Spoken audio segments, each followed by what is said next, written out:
Grand Rising, we're live. Welcome to Monday Morning Mindfulness. Show starts in less than a minute. So you can join us. You can hear us on blogtalkradio.com, the female solution, and our YouTube channel, Higher Learning TV Show.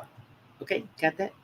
Be sure and like and subscribe while you're there to support the Teen Talent Contest. As you can see, it's scrolling at the bottom. Support the Teen Talent Contest by sharing not only your gifts of cash, but your gifts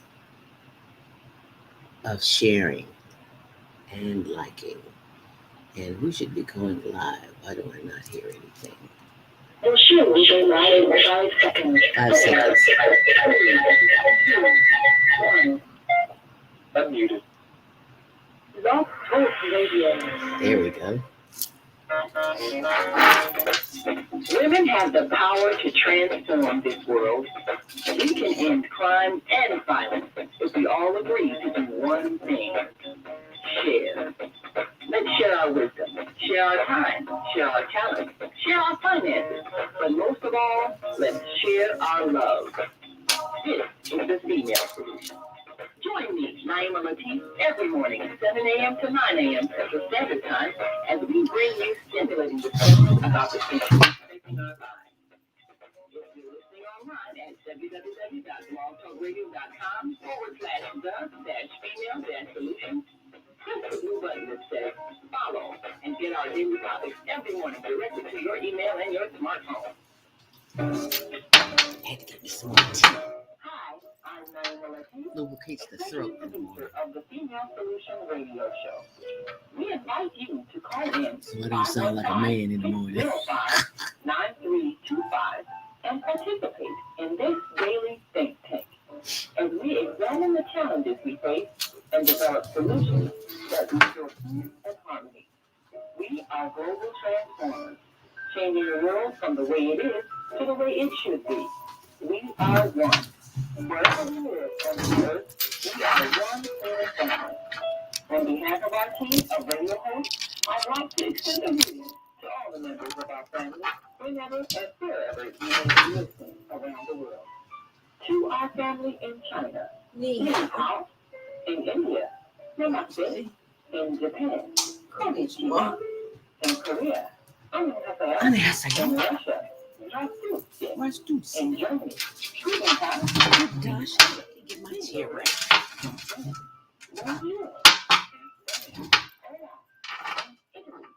Stuff happens. in Egypt, Assalamualaikum, in Ghana, Aswara, in Nigeria, Kenya, in South Africa, Alberta, in Senegal, Bangladesh, in Kenya, Jambo, in Israel, Shalom, in Pakistan, Afghanistan, and Saudi Arabia, Assalamu alaikum, greetings, and may peace be upon you all.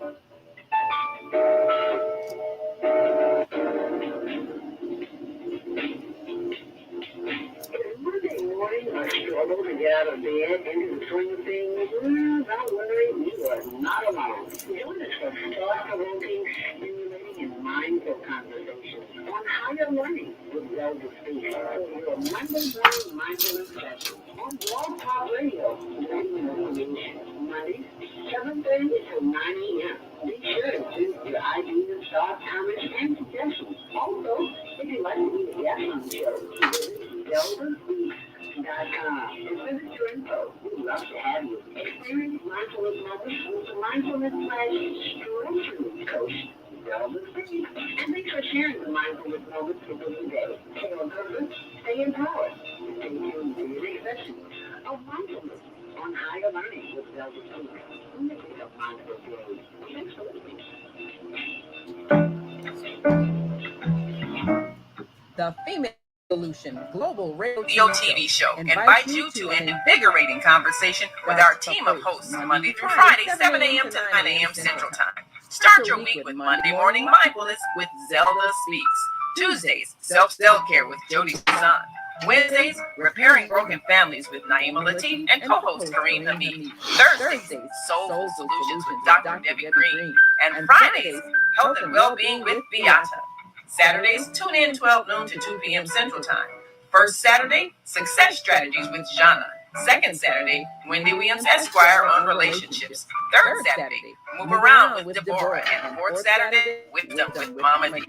Join us Sundays, 7 p.m. to 9 p.m. Central Time for Soul Purpose Healing with Beata. Call in and comment 515-605-9325. Press 1 to speak to the host and be a part of the solution.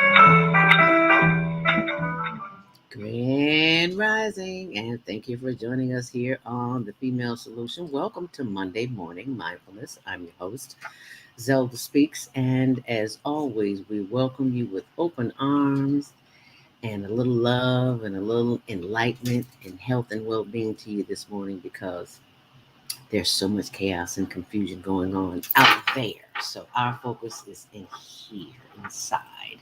So that's where we'd like to begin this morning. Inside, focusing on what's good for us, not what they tell us is good for us. What we need to do, drink, wear, eat, sleep. Ugh. Okay. Welcome to Monday Morning Mindfulness. We're just here to start your day off with the mindfulness stress relief session. Today is Monday, October 11th. And if you're celebrating a birthday, happy birthday, born day to you and to yours. We are celebrating the birthday of in loving memory of my mother-in-law. Her date of birth was October 10th, 1937, and she left us November 18th, 2018. That's Miss Annie Jean Slaughter. That's my mother-in-law, Miss Annie Jean. Her birthday was October 10th, which was yesterday. So for the boys, Kevin and Miles, and my husband, Tony, happy birthday, Annie Slaughter. Happy birthday, born day. If you're born in the month of October. And also for all the Libras, this is Libra month, I think it is, because my brother's birthday is October 13th. Patrick, happy birthday, born day. If you go to our YouTube page, you'll see I dedicated a video to him. It is so nice. It showed him his days in Vietnam with Minnie Riperton singing in the background. It just makes me cry. But anyway, celebrating all the birthdays and all the Earth days.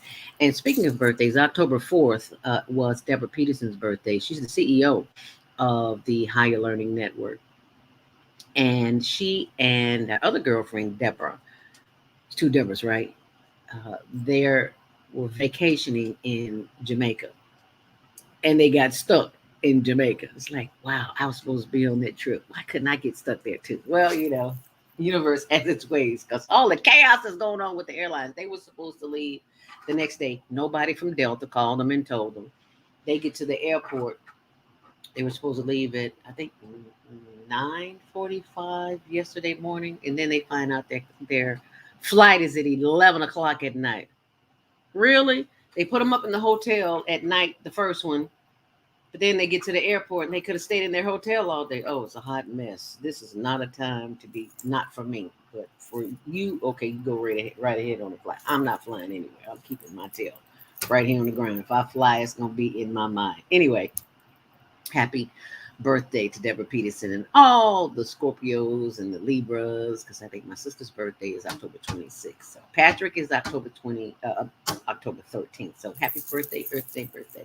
And Herb Kent's birthday was, I think his is on the 12th. I think it is. Anyway, Herb Kent, Herb baby, happy Earth Day birthday, born day to you. And there's a big controversy going on right now because of the Columbus Day parade, which is also the Indigenous Day parade.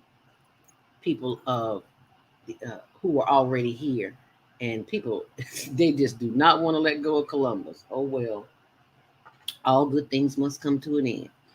So there's controversy behind that. So I would say that we got to get with the times, period. Condolences to my other girlfriend of 50 plus years. We were in high school together, Sheila Kelly, her sister Roberta. We used to party together. Roberta's funeral is this Saturday. So Roberta Kelly and Sheila Kelly, condolences and prayers for the family. Our guest today is Cynthia Boykin, entrepreneur, owner of What You Need Is. So she'll be joining us in the 8 o'clock hour. And right now, if you're listening online, and thank you for listening online, you can join us. The number to call in is 515-605-9325. Press 1 to speak. We're also on Facebook. You see that logo, you'll know you're at the right place. HLN TV1. HLN TV1. And also you'll see that same logo and the one up there too when you go to our YouTube channel, Higher Learning TV Show. So please subscribe and like us while you're there. Oh, and I'm on Instagram too. Zelda Speaks, the number 2 and the letter U. Zelda Speaks to you. And be sure and check out all the updates on my blog, ZeldaSpeaks.wordpress.com. I think about it. I'm on it all the time. ZeldaSpeaks.wordpress.com. Congratulations to all of those who signed up with me this past weekend. Your data, your dollars, because there is a new app that is available in the Apple Store that called Tapestry, TAPERPESTRI, Tapestry, ends with an I, that will show you how these marketers are making to the tune of $25 billion off of you, but you don't have to do that anymore. Go to my blog, sign up, and you'll see why. Anyway, be sure and set those DVRs for the Higher Learning Network TV show, which airs Tuesdays at 6, Wednesdays at 1 on Channel 19, 24/7 on the World Wide Web. Be sure to download the app while you're there. Yep, we have an app, HLN. And we don't collect information to do anything with it. We just collect them. We just collect it to put you on the newsletter, to keep you what's happening, to give you a link to the blog. So that's what we do with it. We're not trying to make money off of it because that's not who we are. That's not what the Higher Learning Network does. So just want to share that with you. Just like I share with you the free PDF download on diabeticdonut.com, how I reverse type 2 diabetes. You always see me drinking this nasty water and tea. That's why. That's how I did it. But the recipe is there, so be sure and go check it out and share that with somebody else. As we take a look at traffic, if you headed out this morning, don't go. Stay at home. It's a hot mess. It is a windy and warm day. Dry till about 2 o'clock today, then showers and thunderstorms. But it's going to be 80 today. It was lovely yesterday. Shout out to all my Big Woods players in DuSable Park yesterday. I'll see y'all there next Sunday. God willing, the creek don't rise. But until then, I'll see you on Tuesday in Glenwood. Hey, okay. And be sure, and if you're going out today, expect to have some issues, especially if you're traveling, trying to go to O'Hare. Just cancel your flight. See, that's why you need flight insurance. It's a hot mess. You see all those people that were trapped over the weekend? Southwest Airline canceled, 1,000 flights or something like that? You think this is just the beginning of the people. Anyway, brace yourself. Oh, congratulations to 4 teams in Chicago. The Chicago Sky, which I often have free tickets for. So if you want free tickets, email us HLN TV Show 19. HLN TV Show 19 at Gmail, and we may be able to get you some tickets, but you got to ask for them, okay? That would be the Chicago Sky, the Chicago Bears, the Chicago White Sox, and the Chicago Bulls. They all won. Chicago, yay, it's about doggone time. If it wasn't so who you are, then you'd be something different. Anyway, that's my story, and I'm sticking to it. Okay, so if you're catching a flight, expect delays westbound on the Kennedy. There's an accident. There are delays at the junction, Bryn Mawr and Cumberland. There are detours, so do not be in a hurry this morning because you will not make it. Traffic and weather sponsored by Karen Kelly of iText.com. Outbound on the Kennedy, it is 35 minutes, 72 minutes outbound, 35 minutes inbound. Delays at the junction and at Bryn Mawr and Cumberland. Inbound on the Edens, it's Lake Cook to the junction, it's 25, 21 on the reverse. On the Eisenhower, 30 minutes in, 23 out. No delays. On the Stevenson, 16 minutes in both directions. And on the Day in Ryan, there was a crash at 95th Street, so expect some delays. 30 minutes in, 12 out. On the Bishop Ford, 12 in and 12 out, and Lakeshore Drive, DuSable Drive, 11 minutes in both directions. That's your traffic and weather, sponsored by Karen Kelly of itext.com. Remember, you have to use, if you're an entrepreneur or a business owner, you need time to get your discount. You've got to use the promo code Zelda, Zelda, in order to get that $100 discount, and you can go shopping right away. Always giving thanks to the entrepreneurs, to the those who came before me and made my way possible. Yvonne Daniels, Jackie Hasselrig. Yeah, I remember Jackie Hasselrig. She was my boss at GCI. Richard Piggy, and her Kit the Coogin. Yeah, did you see my wall? Did y'all see my wall? The dedicated. It's on my Facebook page somewhere, ZeldaSpeaks. So be sure to check it out. I want to share with you a poem that was sent to me by a listener by the name of Carol. And it's called Contemplating the Fires Next Time Engulfing Us Now, by Alice Walker. It is all about what we do. That's the name of it. It's all about what we do with our sorrow and what we do with our grief. We cannot go back and hug the wet nurse and tell her how her milk was misused by members of the Senate, the president, and his treacherous wife. We cannot go back and tell the cook how much we love her, that we understand why she had to make herself fat. He was always lurking in the shadows when she was thin and could be easily overpowered.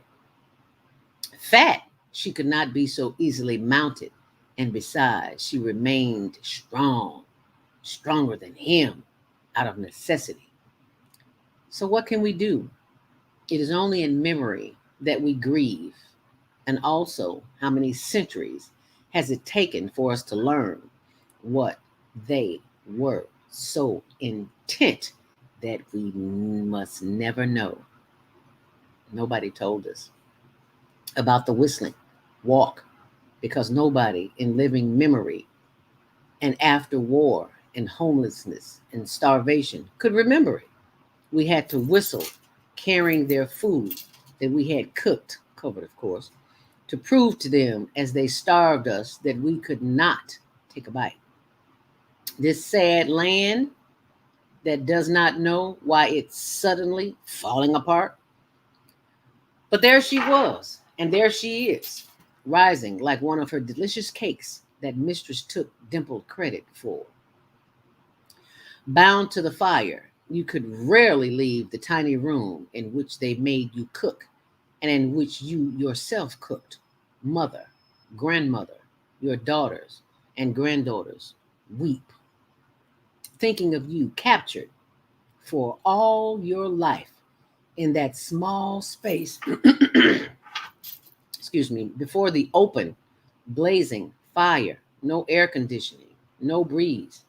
What can we do? We can love you, venerate your memory, and work even now, so late in the day, for your total and global liberation. For we know you are not truly gone, but exist somewhere, this minute, on somebody else's plantation. That knowing this, never forgetting, is part of what, to our souls, those ever evolving mysteries that our own enslavement was for. Wow. That, my friends, is Alice Walker. Inspirational conversations this morning with Alice Walker. I hope you enjoyed that. Wow. Thank you, Carol. One of our higher learning leaders sent us this information. We appreciate that for a while. Alice Walker was before her time and still during her time. She's still phenomenal. And you're phenomenal too for going back and reading it or listening to it and digesting it. So I hope you enjoyed that. It's 7:18. It's time for a Monday morning mindfulness meditation. So sit up straight in your chair. We're just going to do a little bit of breathing today, just to remind you that the importance of taking deep breaths, because deep breaths automatically relax the system. Everything relaxes when you're breathing. The body begins to be in the fight or flight syndrome, and that's not what you want. You want to relax the system. So sit up straight in your chair, feet flat on the floor. Just inhale through your nose and out your mouth, because deep breathing relaxes the lung and it triggers that happiness gene, that gene that makes you feel good all over. So let's just stretch this body and stretch. Oh, yes. Wake up that body. Stretch, stretch, stretch. Take these two fingers and this thumb, back of the neck, and just massage the back of the neck, because that's where the vagus nerve is. Centers on your immune system. You stimulate that, keep it stimulating. Put the right thoughts in your mind and the right foods in your body. You'll be okay. You'll be just fine. And then take these hands and massage the back of the shoulders, because that's where we hold a lot of tension. And I even take my fingers and do like this on the back of the neck, on the back of the shoulders. And it just breaks up some of that tension and rotate those shoulders. So continue to breathe in. Hold it. And breathe out. Once more. Breathe in. Hold it. And breathe out. Once more. Inhale deeply. Hold it. And exhale. Does that not feel good? Yes, it does. Take a long, deep breath, breathing in, sending all of that light and love and energy through the breath up to the top of the head. Inhale. And close your eyes, feeling that breath of fresh air moving down through the face and the shoulders as we inhale deeply. And as we exhale, allowing the breath to come on down through the chest and the sides and the back and the buttocks as we inhale. And as we exhale, bringing more breath and attention down to the thighs and the knees. Rub those glorious knees that keep us moving. Doesn't matter what age you are, at some point those knees will need a little love and attention as you inhale deeply. And as you exhale, sending love and light and energy down through the legs and the arches and the ankles and the heels and the toes. Feel free to wiggle those toes. Yes, inhale deeply. And exhale. Once more, let's bring the energy up from the toes. Inhale deeply. Bringing love, light, and energy and healing up through the toes and the heels and the ankles and the arches and the legs as we exhale. And we inhale again. Bringing more love and light and energy up through the knees and the thighs and the buttocks and the back as we inhale deeply. Bringing that energy, that healing, loving energy back up through our back up through our shoulders and our arms. Stretch out those arms and move that body and wiggle those wrists. Just give thanks that you are in a place where you can move things, because not everybody is able to be so free like you are. So inhale deeply. Hold it. And exhale. And this time when we inhale, hold the breath and bring the head forward. So let's inhale together. Inhale deeply. Hold it. Bring the head down, face forward, chin to chest. Slowly rotate that head to the left as far as you possibly can. And slowly bring it around to the back. Slow down. Moving too fast. Slowly bring it around to the right. And down. Head up. Inhale deeply.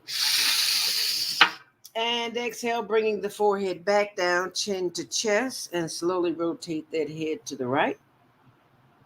Slowly, slowly, slowly, just getting to the back, and slowly bring it around to the left and back to the front. Head up. Inhale deeply.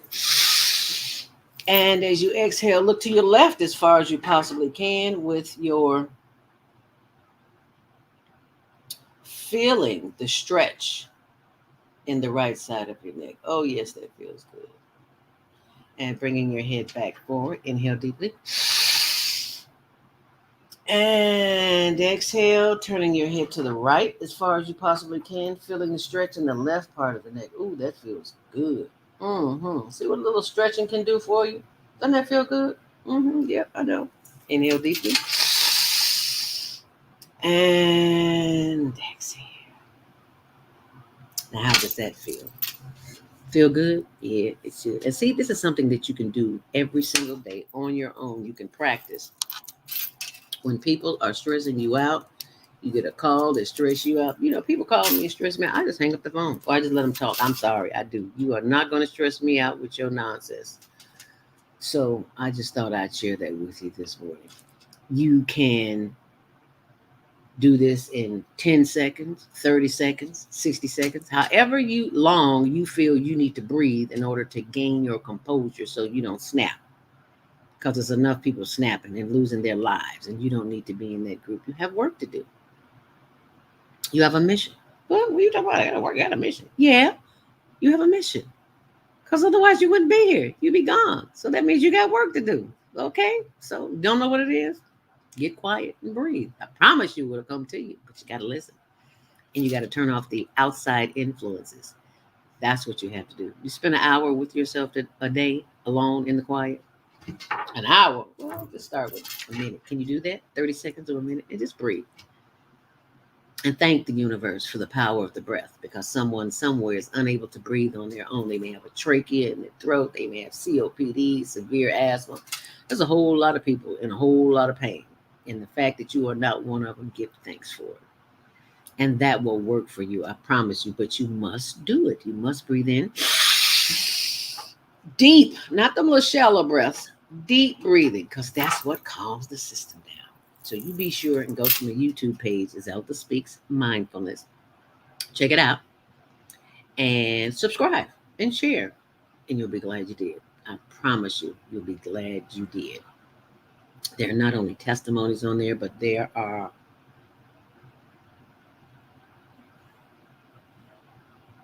tools and techniques, other tools and techniques that you can use that will benefit you. So be sure and share and subscribe. And thank you for joining us on Monday Morning Mindfulness. I'm your host, ZeldaSpeaks. We'll be joined by What You Need Is, Cynthia Boykin, businesswoman, entrepreneur, who will be joining us in the 8 o'clock hour. But in the 7:30 hour, we will be joined by Naima Latif, our sister of the microphone. And it is 7:26, and I thank you for the opportunity to be of service to you this morning, to be the very best and share the very best that I can. Oh, and to mention that this fourth Saturday coming up is the Global Virtual Teen Talent Contest. We have that every fourth Saturday. So October 22nd is the next Global Virtual Teen Talent Contest. And if you haven't seen the contest, you must go see it. We get children from all over the world. The winner for the September contest was a young man from Bulgaria. His name is Mark Teaford, Teaford. And Mark won the prize for September. They get cash, they get t-shirts, they get whatever our sponsors give us to share with them. Like one of our sponsors is Roma Boots, and Roma Boots gave us boots to give away. So if you'd like to be a sponsor of the Teen Talent Contest, we'd love to have you, and we'd also love to have your donation. And you can also do that by going to our PayPal, Higher Learning NW at yahoo.com. And they're tax deductible. Did I mention that? All of your donations are tax deductible. And because Higher Learning Network is a 501c3, so you can support Teen Talent Contest with prizes and cash. Cash App, you see that? That's my Cash App. And a PayPal is Higher Learning NW at yahoo.com.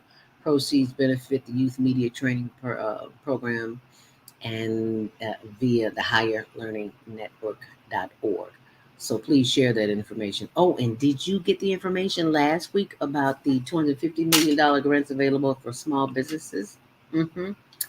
And yes, the Higher Learning Network did apply.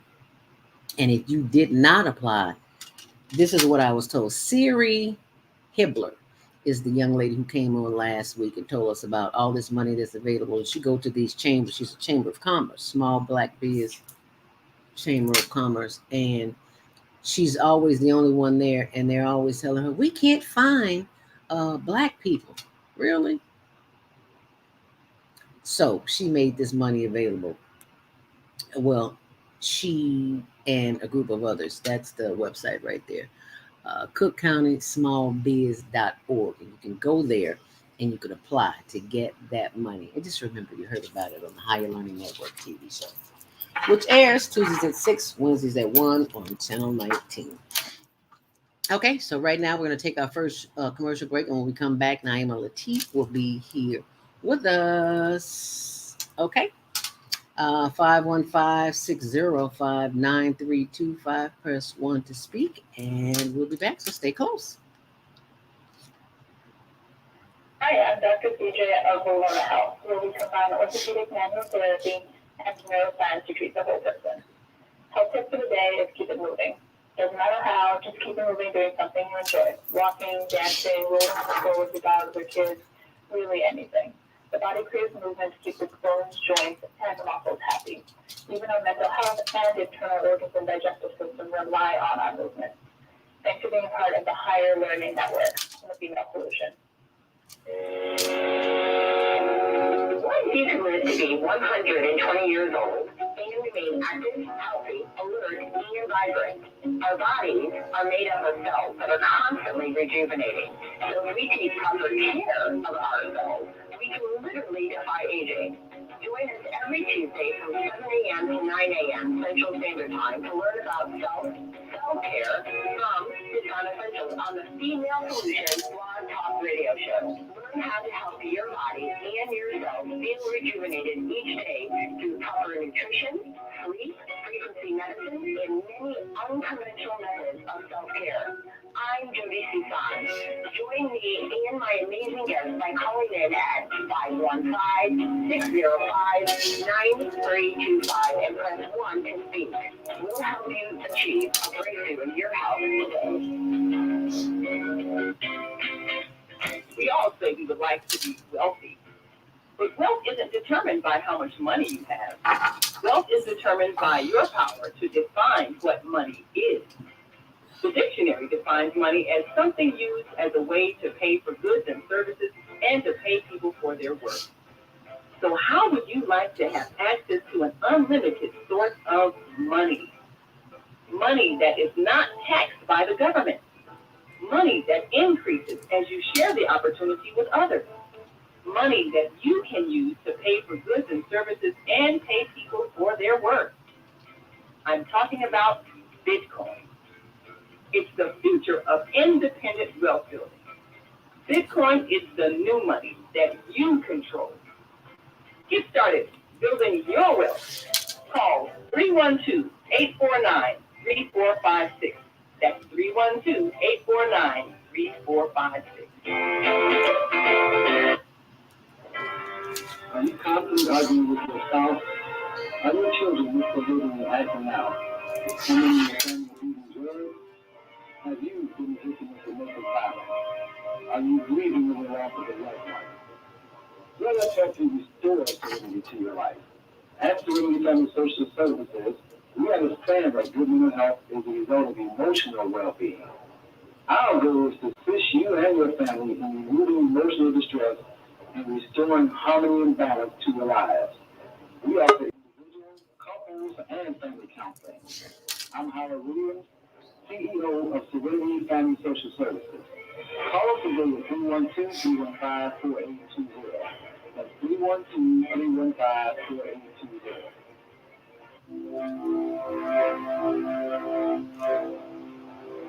Do you you want to live in a world without war? Join our global peace movement. Helping culture, world peace, and restoration of life transcend culture, religion, ideology, and other boundaries to achieve peaceful harmony in the global society. HWPL is committed to bringing world peace and cessation of war through peaceful dialogue between religious groups. I'm Director Kim of HWPL Chicago branch of North America. Join us for our next gathering. Call 773-580-1501 and be a part of the movement for world peace. Email us at chicagohwpl@gmail.com. Oh man, I sent the monkey sun bill today. This sunlight is really expensive, especially during this season. I'll probably have to work overtime to pay it. Well, you better pay it on time. We don't want the sun to go out and we're sitting up here all day in the dark. Wouldn't it be terrible if God charged us for sunlight? Well, thank God, the light and heat from the sun is free. So why are we paying such high bills for the energy we use in our homes? Because we don't know how to use solar energy, the free energy from the sun. You can convert your regular home to a solar energy home and save tremendously on your electric bill.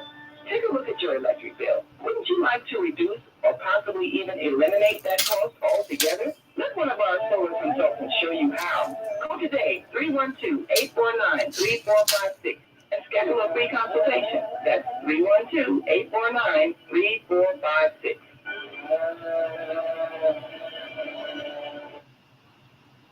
Hi, I'm Naima Latif, executive producer of the Female Solution Global Radio TV show. We are a part of the online network of associated internet radio hosts. On Air. On Air empowers you with transformative news and interactive radio TV shows. This is such a wonderful time to be alive and to see our human family coming together as one community as a result of that powerful tool, the internet. We can now talk directly to each other all over the world. There's no need for conflict or misunderstanding. There's no need for violence to solve our differences. We can talk to each other face to face until we reach an agreement. On Air offers a fantastic global guide to communicators from all over the world who are using their internet platform to inspire us to strive to be our best selves in order to become the kind, compassionate, loving people we were all born to be. Once we do that, we'll see planet Earth transformed into a place of peace. Subscribe to the recommended YouTube channels, Facebook pages, and podcasts created by these Voices of Enlightenment. On Air provides daily news briefs and a weekly magazine to keep you abreast of events and opportunities. On Air news affiliates in television, radio, and print share information, insights, and interviews with notable personalities. Go to OnAirEverywhere.com for a daily dose of uplifting news. We're on air everywhere, online all the time.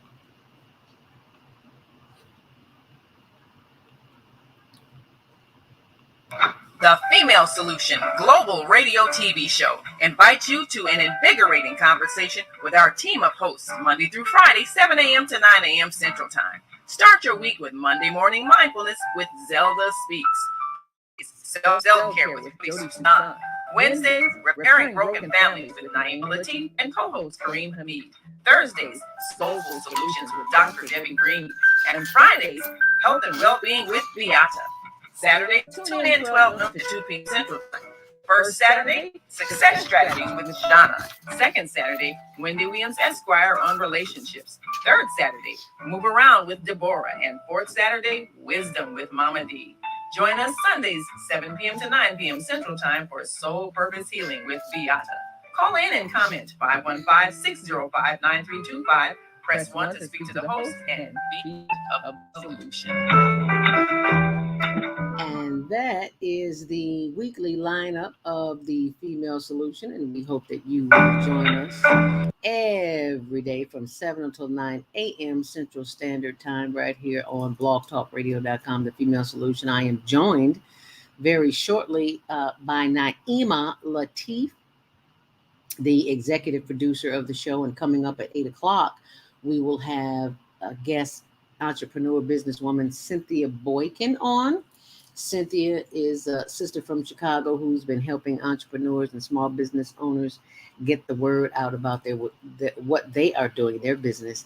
And she has an interesting story, and I can't wait to share it with you. But in the meantime, in between time, I need you to go to our YouTube page. You see it right there over my shoulder and right there. When you see that logo, when you go to youtube.com, Higher Learning TV Show, you will see that logo, and we just ask that you subscribe and share. And also our Facebook page, because the name had to change because of HLN TV, so we made us HLN TV1. So that's who we are. So be sure and go there, and like, subscribe, and share. And right now, I'm going to share with you executive producer of the Female Solution, and that would be Naima Latif. Looking all gorgeous this morning. This is what's gorgeous. Just, ooh, girl, give me them teeth, girl. Just take them out your mouth and give them to me. Okay, we can do it. I heard that conversation Saturday with you and Deborah. It's like, I grew up in a place where everybody put their teeth in a jar. It's like, no, you're not one of those. You're not one of those people who put your teeth in the jar. But they sure do look good on you, girl. If you could take them out and put them in the jar, you'd be all right with me. I used to think that was normal because everybody did it. So I figured, just like you wake up, because I used to sleep in the bed with my grandma, and I wake up and I see teeth in the jar. I'm like, what's with these teeth? They don't explain nothing to us. They don't explain a thing. You just figure, okay, well, at a certain age, you just get dentures. That's how it is. we expect to get dentures, and that's what happens. That's what happens. We wind up with them. But they say ignore your teeth and they'll go away. Yep. And let me tell you, I'm so stubborn. I went to the dentist because of problems I was having from too much sugar, because sugar will rot the teeth out, and your teeth are bones. So if sugar can rot a bone, you in trouble. You can imagine what it's doing inside your body. Yes. And I went and got the teeth fixed and went back and ate some more candy. I said, how dumb can you get? Because they don't tell us. And when I think about that, so many basic things about our health that we didn't learn as young people. No one gave us knowledge how to take care of your body, how to take care of your teeth. I mean, things that aren't going to come back once those permanent ones leave. Right. They don't tell us. So a lot of times you see people in communities where maybe the education isn't that good. Also, they're missing teeth. And then if you don't have money to go and buy some that you can put in a jar and put in your mouth in the morning, then you got all these gaps in your face. Yes. They cost. And I kind of wondered about that. Why is it that it's so expensive? I guess, everything costs, but I really believe that there are ways to make maintaining your body less expensive, so that people who want to preserve themselves into old age, they should be able to do that. And I was reading, as a matter of fact, we talked about, I think, on Jody's show, the fact that the cells in your body reproduce themselves every year.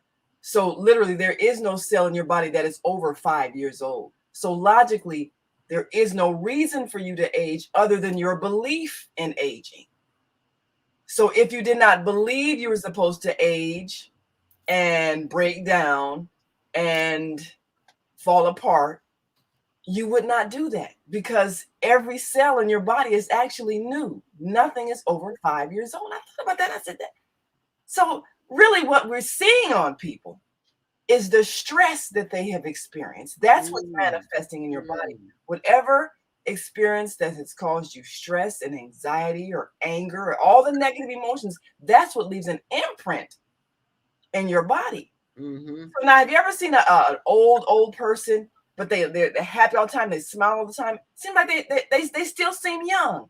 You don't see wrinkles, they're smiling. They say it takes more muscles to frown than to smile. So you're actually, whenever you're mean, and I don't know if your parents ever said this, you have your mouth poked out and your mother say, you'll keep on poking your mouth out like that, your face gonna get stuck like that. Yes. So I think what happens is that we believe we're supposed to age, and therefore we stop exercising, and then we get stiff because we stopped exercising. And this is a natural consequence of getting old. We just stop doing the things that we could do, and so our muscles get stiff. Same thing with teeth. If you believe you're going to eventually lose them, right, and have to buy some new ones where you have to soak in a jar and then put them in the morning, then that's what you do. You just stop taking care of them. Stop flossing, stop brushing at night. And I mean, how often do we get told you're supposed to brush your teeth at night? You're a little child, you're eating candy all day, and then you go to bed, you got sugar right in your teeth. Nobody tells you. And a lot of parents who haven't gotten proper parenting instructions, they'll stick a bottle of juice or something in their baby's mouth, and the baby's teeth are just forming. So you got sugary juice that you're feeding your baby. So the first teeth grow in rotten. Well, of course, they lay the groundwork for the permanent teeth to grow in rotten. Right. So all of these things that we should know to preserve our bodies, we're not taught. And then we're not taught that if you just maintain your regular active lifestyle, your body really will not age. Right. So, it's amazing when you learn things and you realize most of what we do comes from old time traditions that we never think to question. And then when somebody does manifest what it looks like when you don't believe these things, we think it's exceptional, but it's actually, they are just showing what it looks like when you understand that your body is meant to carry you as long as you want to stay here. And then when you get ready to leave, when you're just done, you're tired, you've had enough, you can just leave. And I think we talked about it a little bit on the Outer Show last night. The fact that there are many people in other parts of the world where transitioning out of your body is something that you do voluntarily. Once you feel like you've had enough of this earth lesson, you just transition. Your soul just decides, okay, I'll just leave this body behind and go on. And it's not this big, traumatic event where you got to be injured or suffer your way out of here. You just leave quietly, smoothly, no problem, at your decision.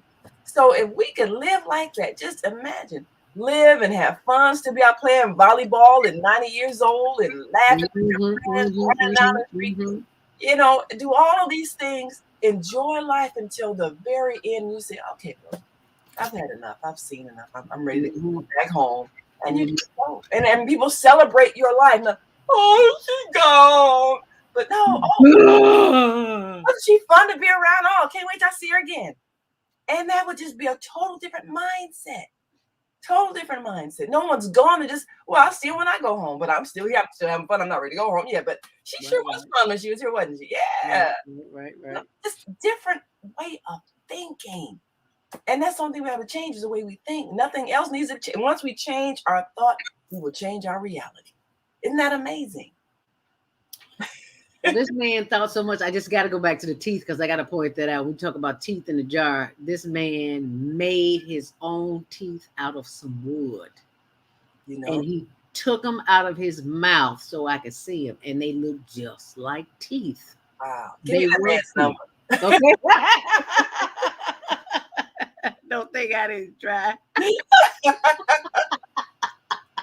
was like, and it's so funny. He is a man who has money.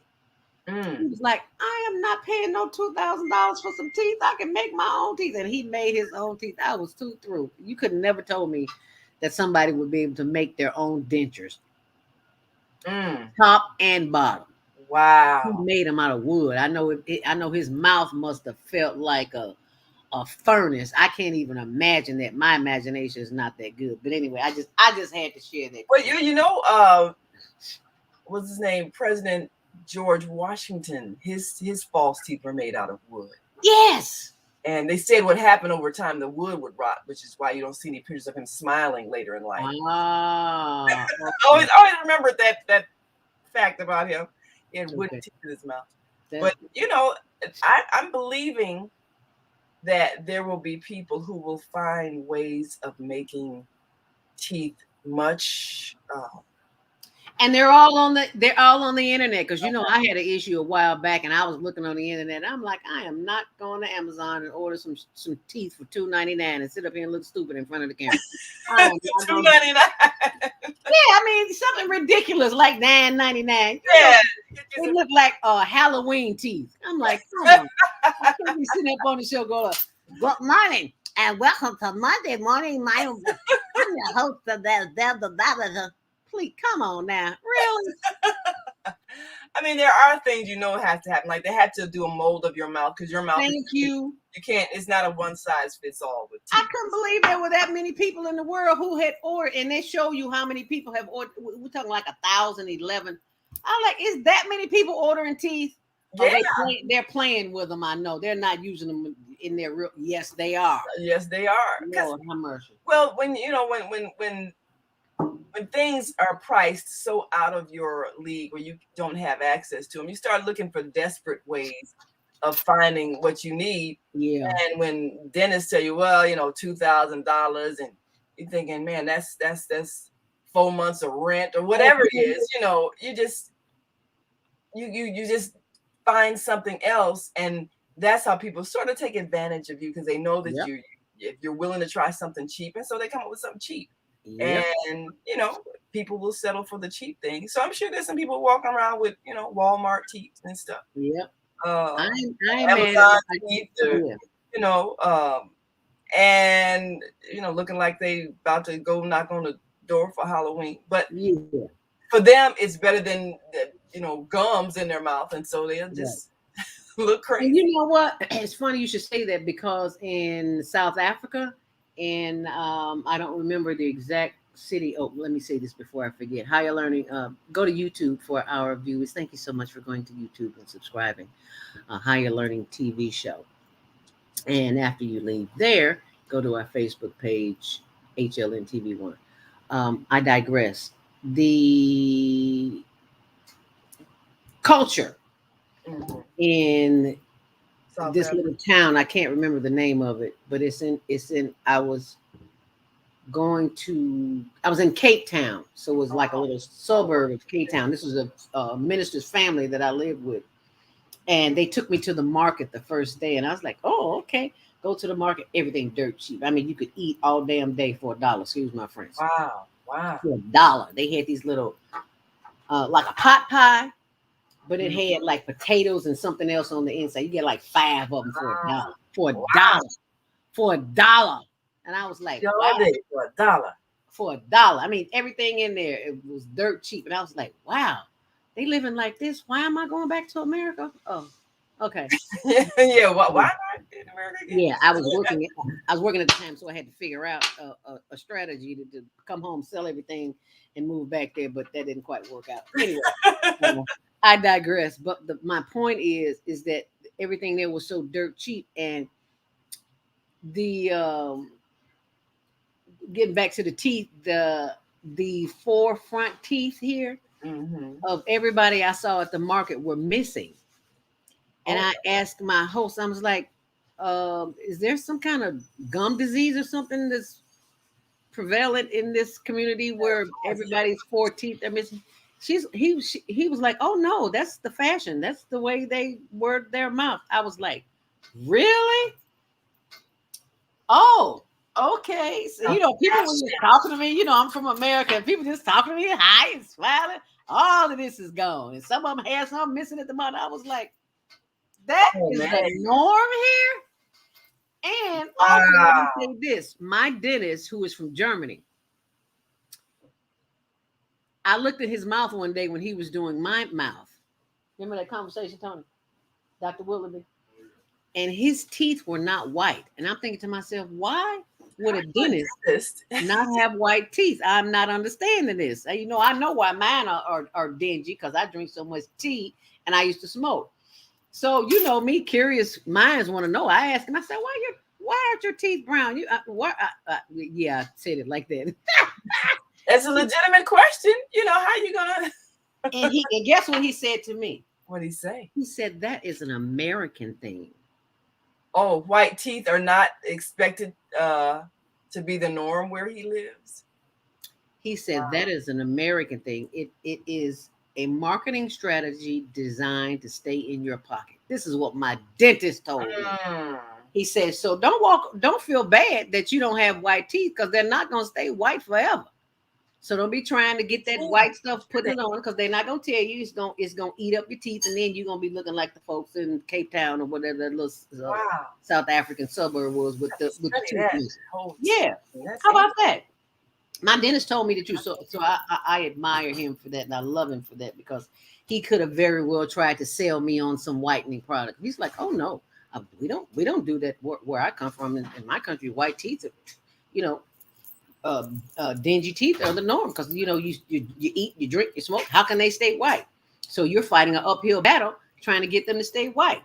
So what's the point? I was like, okay, I love that. Oh, we got some comments. Let's see what we got comments here. Who said this? I can't even see that. It's so little. Let me make the screen. Squirtle all over my face is the name. Replace the word English with math. English debating is fun. Okay, squirtle all over my face. I don't know what that's about, but thank you for sharing. Appreciate you, whoever you are. But I don't know what that was about. Somebody was coming on, want to have fun, I guess. Okay. But anyway, it is 7:55. If you would like to join the conversation this morning, 515-605-9325. Press 1 to speak. And we will be joined by our guest, Cynthia Boykin. What you need is. Oh, Deborah Smith says, what she said? Oh, no. No. Yeah, I guess somebody on here clowning this morning. They didn't have anything else to do, but, to each his own. So while you're there clowning, be sure to go to our Facebook page and subscribe, HLNTV1, as well as our YouTube page, Higher Learning TV Show. We'll be bringing her on in about 4 minutes. You wanted to mention something, Naima? Well, this coming Saturday, of course. Deborah. I guess Deborah's no comment was about the 4 missing teeth. Oh, okay. Yeah.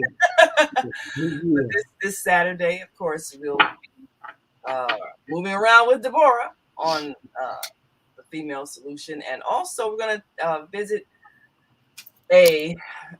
grand opening of a community garden. A Black on Black Love community garden is having its opening ceremony. They have taken a vacant lot in the city of Chicago at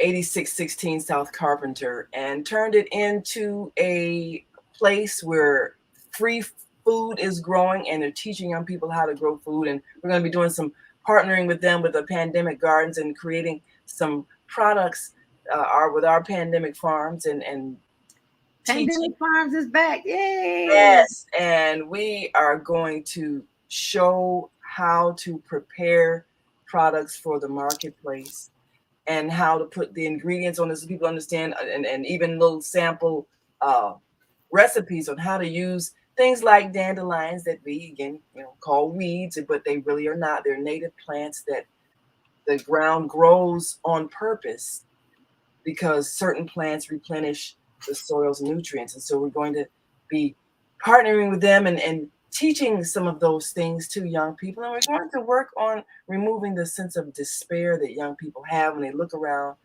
their neighborhoods and see all of these vacant lots, abandoned lots. And we're going to help them see the possibilities.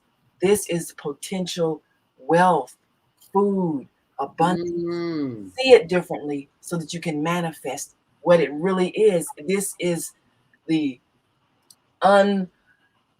unlimited wealth that we have right here in our midst. We just need to change how we see it so that we can benefit from it. And so I'm really looking forward to that. We're going to step in with them a moment during Deborah's show and and give you all a chance to consider how in your city you can manifest the same thing. The solution is right under our feet. We just need to see it. So I'm really looking forward to that. And I'm looking forward to this fall really starting to produce and package and distribute those products from Pandemic Farms, because I think we will discover all of the things that the earth has given us to repair the damage we've done to our bodies, the things that are growing that have been given to us for absolutely free. But this is one ecosystem. So we're part of the system that sustains us. And Mother Earth is trying to tell us, look, if you just eat this, then this will get rid of your disease. This will get rid of your pains. So many things that we used to think were just useless weed. People used to think peanuts were just useless plants. But we know the story. George Washington Carver actually renovated and revitalized the Southern economy because the cotton had depleted the soil of all its nutrients and you couldn't grow anything. And he discovered how when you grow peanuts, you re-enrich the soil, and he made so many products out of peanuts. Well, this is what the earth does for us. We get what we need. We just need to be able to listen to the plants as they tell us what they can do for us. And that's the gift that George Washington Carver had. He said he asked the plants, tell me your secrets. And they give us inspiration on what he can create out of those plants. And when they talk about a plant, like a manufacturing plant, well, they got that word plant from actually working with George Washington Carver. When Ford Motor started working with George Washington Carver, and he had all these various kinds of ways you could use plants, to create things. And so that's what they started calling those manufacturing places, plants. Yeah. Okay. So, well, it is 8 a.m. and I hope you have subscribed by now, facebook.com HLN TV show, and share this page as well. And also our YouTube page, Higher Learning TV show. But right now we've got to go to our next commercial because we are being joined by Cynthia Boykin coming up right after the break. So stay close. Hi, I'm Dr. CJ of Zelda Health, where we combine orthopedic manual therapy and neuroscience to treat the whole person. Our tip for the day is keep it moving. Doesn't matter how, just keep it moving doing something you enjoy. Walking, dancing, rolling on the floor with your dogs or kids, really anything. The body craves movement to keep its bones, joints, and muscles happy. Even our mental health and internal organs and digestive system rely on our movement. Thanks for being a part of the Higher Learning Network, the Female Solution. Hi, this is And I'm Naya Lizzie. Meet people like you who are making a positive difference in the world. Find us every day on the Media Connection at www.youtube.com/themediaconnection.tv. There are people who choose to make a positive difference in the world. Our job is to bring you their story to motivate you to do the same. Join us each week, host John Alexander and Naima Latif, as we bring you the educators, entertainers, elected officials, religious leaders, and community activists whose works are transforming this world. Find out how you can make a difference too. Be inspired. Watch the video connection. Mondays at 5 p.m. and Tuesdays at 12 noon on Cable TV, Channel 19 in Chicago. And other cities, check your local cable list.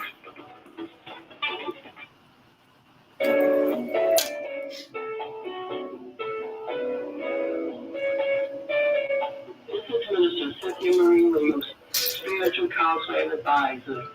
I invite you to a private reading in the areas of business, health, finances, relationships, for introductory cost of $20. Please call because there is a higher power that can help me help you. 312-802-4743. Peace and blessings to you all. Call me. 312-802-4743.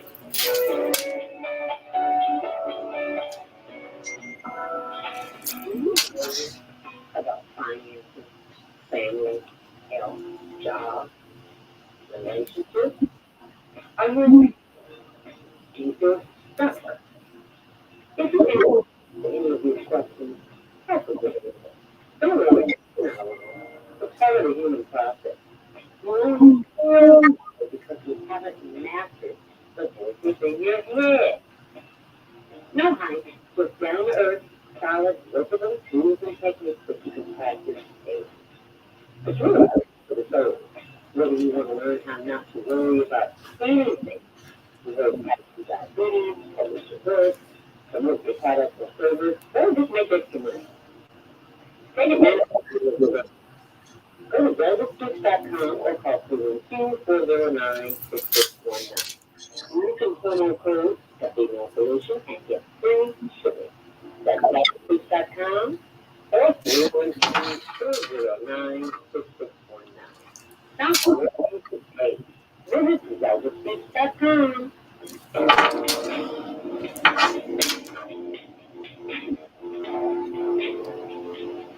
And thank you for joining us back here on the Female Solution. Welcome back to Monday Morning Mindfulness. I'm your host, Zelda Speaks, and we are joined by the executive producer, Naima Latif. Be sure and join us on our YouTube channel, Higher Learning TV show, as we await the arrival of Cynthia Boykin. She's in the studio in the background, but we can't see her camera, so we don't know what's going on. So hopefully she'll be able to fix that and join us. We have a couple of some comments this morning. Deborah Smith says, let me make that bigger so I can see it. I can't see that. Oh, there's it. This Saturday we'll also speak on the importance of travel insurance. Yes. All those people who got canceled. Oh, They wish they had travel insurance. This is a good time for it, Deborah. Yes, ma'am. Definitely, because if you have to buy another ticket or something because you go somewhere, you get sick, you miss your flight.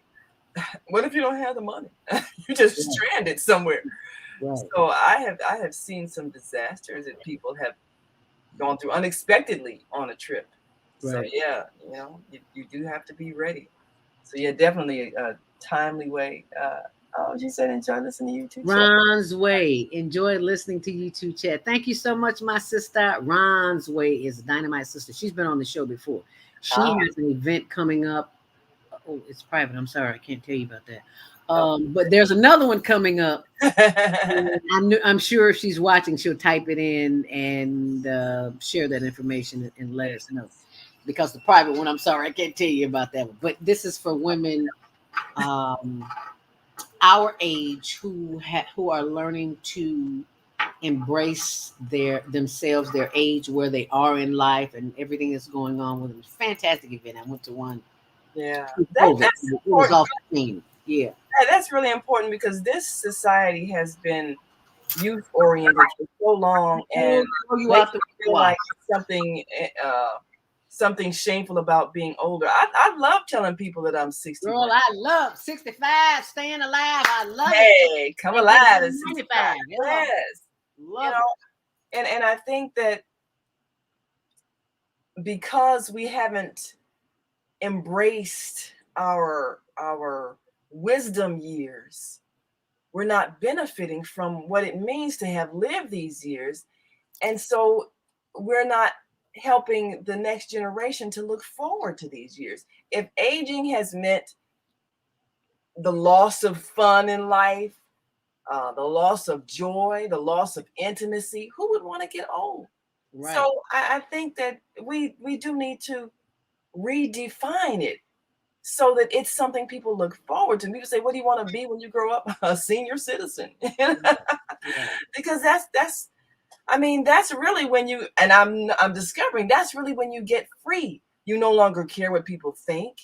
You say what you want to say. Because what can someone do to you at age 60? My husband used to always, when he turned 60, it was like, he would always, when people would ask him things, he would always start out his sentence with, well, as an elder, I think so and so. And after a while, I'm like, oh, here we go again with the elder thing. But really? I turned 60, I understood. I'm like, you know what? There's an authority that comes with this age. And people listen to what you have to say because you know what you're talking about. I love it. And so I'm like, oh, I get it now. Yes, I have reached the stage of being an elder. I have wisdom. My experience has given me the right to advise. because I've lived through things and learned some things. So that's a thing to be treasured. And whatever gray hairs I have on my head, that's a crown of glory that says I have experienced life and I know things. So, and for those of y'all who color your hair, I'm not talking about, if you want to color it, that's fine. But as my gray grows in, I'm going to treasure it because it's going to mean that I have obtained depth and wisdom. Yes. I love that. Yes. So I think that it's time for us to embrace our aging and to enjoy the process and still have fun, still have love in your life.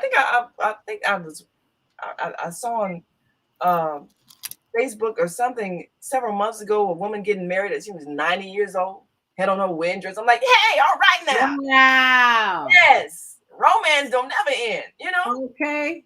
And she was just feeling full of joy too. I mean, had her wedding gown on, 90 years old, I believe. Wow. I ain't mad at it. Life never ends. It's never over until you decide to go. And until that time, live life to the fullest. That's what I believe. So yeah, I think that those kind of events are really beneficial so that we can be reminded we're in the best parts of our lives now. Yes, ma'am. Nobody can take away what you have achieved. So they're always talking about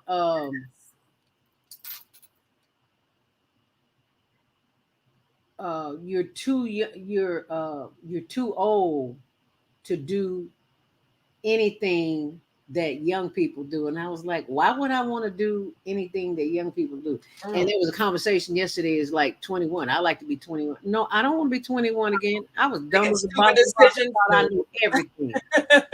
No, I do not want to be young and dumb again.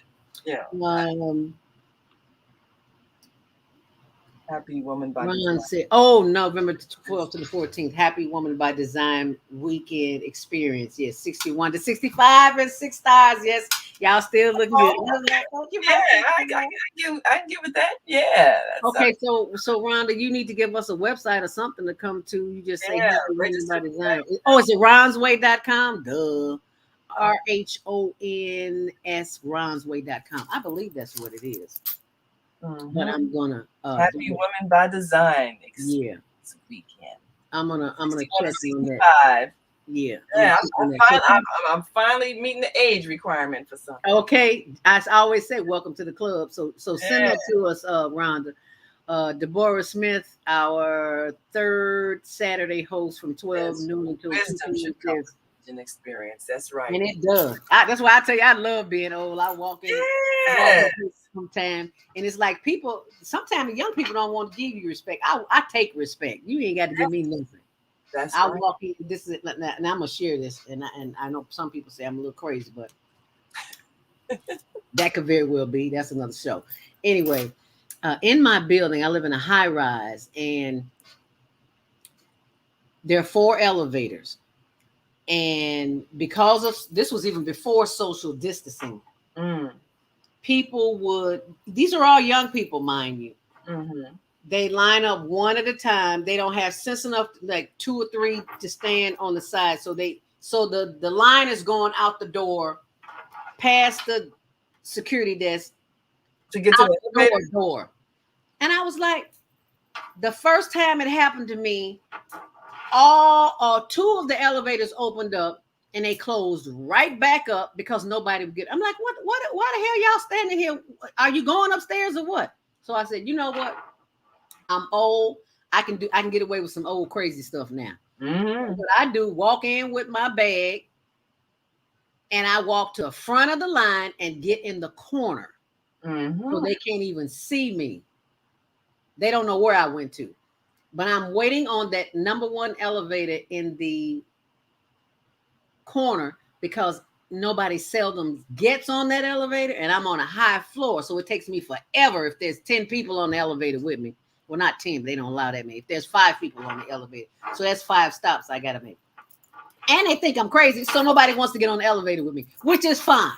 So I'm okay with it. Say, they go the old crazy black lady again. Here she come walking up here, getting in front of everybody. I said, the first time it happened to me, I said, this will not happen to me again. We got 4 elevators, a line of people out the door, and you let 2 of the elevators close. So I don't think so.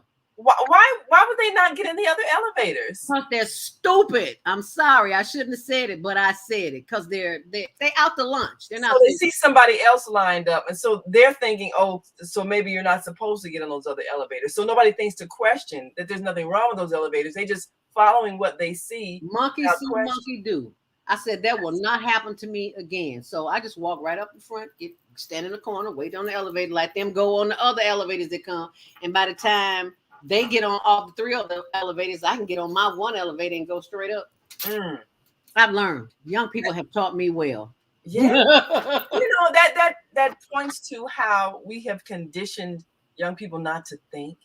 If they see something happening, they see everybody doing something, they figure that's what you're supposed to do. So they just do it. No one thinks to say, well, why are we in line with this one elevator? Why don't we just get on this other one? They just assume, okay, you're not supposed to do that. We have conditioned young people not to think, not to question, just follow.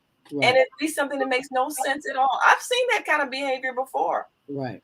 And I always wonder, why didn't you ask, well, can we do this, or is this working, or and no one thinks, because we've taught young people also not to ask questions. Right. And so they just learn to just do as everybody else is doing, because that's the thing you're supposed to do. So when you get older and you have gained some wisdom, you learn that there are no restrictions in life. You basically can do you really can do as you please. And you don't worry about being socially ostracized. You don't worry about being criticized. You don't care if people think you're crazy. I mean, it's such a freedom that comes. Yes, it is. You can't buy that. You can't buy that. I mean, you don't have any of those insecurities, worrying about your reputation or are people going to gossip about you. You just don't care. You don't care. It doesn't matter, because you are self-sufficient in your own identity. You don't need validation from anybody. So you live life with a freedom of mind that comes with not worrying about what are people saying, what are they thinking, oh, people looking at me. All of that's gone. All of it's gone. I love it. You can laugh when you want to laugh. If you want to walk down the street, talk to yourself, and ain't on no cell phone. Okay, it's all right. It's all right. And you know what? 9 times out of 10, ain't nobody gonna bother you either. I've had people, because I have this habit of thinking out loud and talking to myself. My lips move and my face changes expression, and I'm not conscious of it. And I didn't realize that. So I was doing that one day and walking down the street, and there was this couple walking toward me, and suddenly they looked at me, they stopped, and they crossed the street. And I kind of felt bad because I didn't realize I had frightened them, because they thought, oh, crazy lady who get on down the street. But but then I realized, oh, that could come in handy. That could scare off muggers and everything else. If I look crazy, nobody's gonna bother me. So I stopped worrying about looking crazy. Sometimes I'm walking down the street, like there've been times, and maybe my car was in the shop, whatever. I was on public transportation, and it's dark at night, and I walk down the street. I look just as crazy as I want to. Nobody bothers me at all. Just be talking, laughing. Ain't no cell phone, ain't no plugs in my ears, and I know nobody's gonna bother me because I look like I'm a nut. Right. And people are afraid of crazy people. Right. So it's just such a freedom to be able to be crazy and don't care. I love it. You can't put a price on it. Can't put a price on it. I was like, wow, they don't tell you this when you're young, so that you'll know when you get older, baby. It's the bomb.com. It is. I love it. So free in my life. And we used to resent it. Yeah. Oh, yes, ma'am. Because Naima, Viata talked about that. She had to get over the fact that first time somebody called you Ms. or ma'am, and you're thinking, oh, I'm not my mother. Why you call me? Right. Why you calling me that? What's up with that? But now it's like, yes. Yeah. You call me ma'am. Oh, how nice. Blur. Yeah. Loving it. Blur. But it took a minute to accept that as an honor, that younger people are seeing me as an elder and they're giving me respect. Thank you. Yeah. Respect. We always talking about respect. RESPECT. Find out what it means to me. Then we get it. Then we don't want it. Yeah. We want who was that? Was that you that gave us this for last week when Lionel was on the show? Yes, yeah, yeah. RESPECT.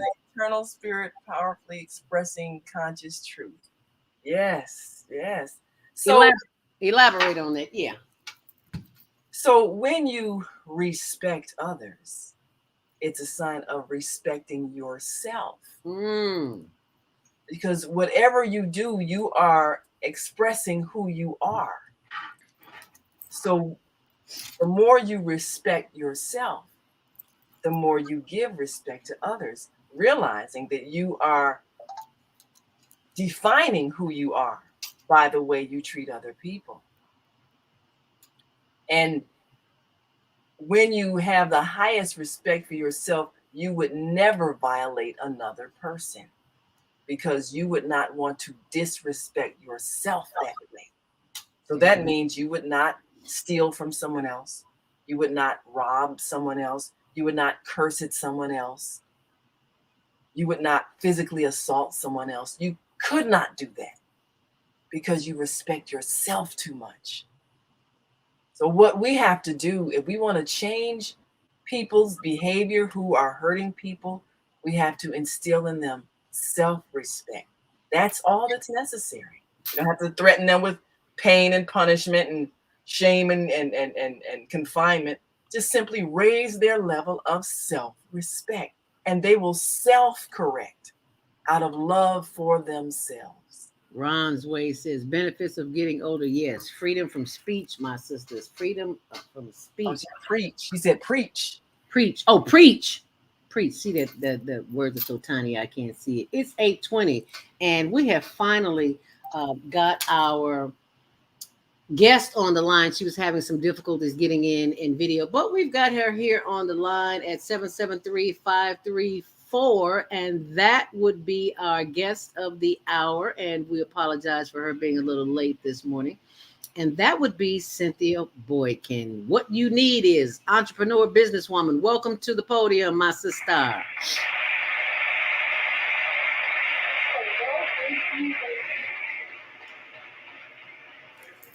Hi, Cynthia. Awesome. Hi, good morning. Good morning, Lady Zelda. Thank you for having me, and greetings to Sister Naima this morning. Yes. And I was trying to get in here. I was up and early, perky, lip shining, and anyway, I didn't want to accept me this morning on camera. So I'm just happy to be here with you beautiful ladies and listening to the program so far. So I'm excited to be here. I am so very glad that you had, we finally got you through here this morning. If you're just tuned in, that is the voice of Cynthia Boykin. WhatUneedIs.com. I got that address, the URL, right? Yes. WhatUneedIs.com. Tell us a little bit about WhatUneedIs.com and how you got started. What is that all about? WhatUneedIs.com. Well, how I got started, What You Need Is. How I got started was many years ago, about 17 years ago. I had a friend, I used to be a personal shopper, and I worked at Saks Avenue. So I always had access to information and people. And actually, how I got my name and how I got started, I was doing closet overhaul. People who needed to, downgrade their closets, get themselves organized. And so I went out to dinner with a lady I had just met, and every time she'd have a question, she'd look at me and say, "What you need is," and I would give her the answer. And that's how I got my name, but I was always resourceful. I had thousands of business cards. So while I was working in personal shopping, it's like I was working in it, but I was also connected to networks. Networks was my national state. Whenever you would meet me, I could have like 20, 30 business cards on me because I would always have access to people, places, things. So how I started What You Need is I was actually a vendor. And as a vendor, I collected vintage purses that were very usually feel like black tie. Uh-huh. And as I was out being a vendor throughout the Chicagoland area, I noticed that as a vendor, sometimes there would be a lot of people at the event. And so from that, I realized that, I had access to a network of people. And I started actually promoting myself as a vendor at different events. And then it transformed into, well, I have all these business cards. I met all these people. And then people started asking me to promote their events, their products, their press releases, their books, their events all over the country. And that's how I started building my list. Just from being a vendor and recognizing that there was a need, because when you go to events, some people would be there, and I thought, yeah, somebody's there for them, their mom and them, and did she say mama now? Mama now. Did she say mama now? Yeah, the mom and them. So I'm like, wait a minute. And the vendors, that's when I noticed that the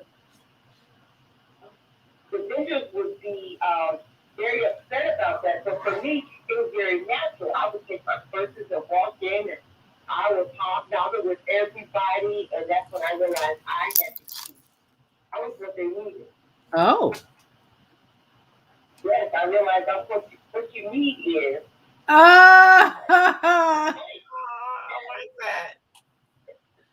I love it. Wow. And go ahead. I'm sorry. Oh no, I was gonna say, no, that was it. What you need is, and I was there. Wow. So to summarize that, you were working in a department store at one of the very expensive stores. What was the name of the store again? Was it Neiman Marcus, did you say? Saks Fifth Avenue. One of those high price stores. Oh, you were a personal shopper. Oh. In the store. It's like you're not staying on a floor. You work with people one-on-one person taking care of all of their needs. At that moment, so they're just at home. So I was being prepared to where I was going to, because I didn't have to serve people. And that is what I found that is key, is learning to serve people. That's all people want. Yes. To be served and to respect. You are absolutely right. Wow, that's right. You are absolutely right. It's so funny you should say that, because I never knew of personal shoppers till probably about 20 years ago. Maybe 30. I'm telling my age, and I love it. 65. Yeah, I love it. And one of my girlfriends, I went on a trip with her to New Orleans one time, and she called a boutique and asked them if I didn't know she do what you do. And she asked them if she said she wanted to go shopping, but she didn't feel like going shopping. So she asked the lady at the store if she would send over some things. And the lady sent over a box, 2 boxes of clothing right away. And I was like, they do this for real? Do they do this in Chicago? She was like, girl, they do this everywhere. And she said, anything you don't want, just send it back. Well, of course, we kept everything that was in the boxes. We didn't send one thing back. So I hate to see what her credit card looked like, but she could afford it. So I didn't, she didn't care and I didn't care. So, but yeah, I never knew that service existed. So you grew a niche out of a service. Wow. Cynthia? Yes. And in fact, just FYI, even if the person's not having things sent to them, my lunch hour, I'm a size 10, and I want all dresses, or I want all skirts, and I want shoes in the room. When you come in, they'll have it already for you. Oh, I love that. I love that. That's a service. Yes, it is. It's a service, because we have to be a service. I had a pastor years ago who said, maybe 25, 30 years ago, he said, when you learn to serve, you'll never be broke. Oh, when you learn to serve. Did you all hear that? When you learn to serve, you will never be broke. I love that. Yeah, I gotta write that one down. When you learn to serve, I should be writing it on the screen, right? But I'm just, I have a love affair with the pen. So When you learn to serve, you'll never be broke. I'm gonna write that down for y'all too, but I had to put it here. What time is it? 8:28, because we're gonna use that as a block. Wow, Cynthia, that is powerful. The who was that? Was it Martin Luther King or? Yeah, I think so. He talked about. Actually, that was Clifford Turner. Oh, in Chicago. Oh, okay. Okay. I love that. But is it Dr. King or Maya Angelou, somebody, or Malcolm X, somebody says service is the price you pay for the space you occupy on this planet. That might be Maya Angelou. Yeah. Maybe. Service is the price you pay for the space that you occupy on this planet. I was like, wow. Oh, okay. So when you find yourself a way to be of service to someone, you will have found your niche. How about that? 515-605-9325. Press 1 to speak. Let's take a call. Area code, was it 830, 829? We're going to take 312-636 as soon as we come back after the break. So stay close with Cynthia Boykin. We'll be right back.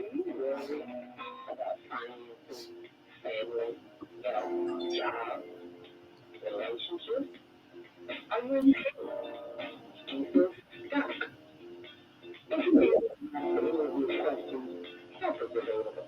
Don't worry, you're not alone. It's part of the human process. You fail because you haven't mastered the voices in your head. Your mind with down-to-earth, solid, workable tools and techniques that you can practice daily. It's really food for the soul. Whether you want to learn how not to worry about anything, reverse type 2 diabetes, establish your work, promote your product or service, or just make extra money. Take advantage of the debate. Go to ZeldaSpeaks.com or call 212-409-6619. Mention promo code the Female Solution and get free shipping. That's ZeldaSpeaks.com or 312-409-6619. Stop worrying today. Visit ZeldaSpeaks.com. Hi, I'm Jody Tucson, Tucson Essentials. I started Tucson Essentials in 2015 because of a personal health journey. I was over-medicated and put on 19 different medications. And yes, I reversed all my chronic diseases using plant and energy-based healing. It was amazing. At Tucson Essentials, we support both consumers and businesses. And we do that with helping your employees or yourself with a food as medicine mindset. How Tucson Essentials supports businesses and consumers is we teach people about a food as medicine mindset. So we support people on how to support their own immune system, how to support their brain health, how to support their emotional well-being. And we do that all with plant and an energy-based healing.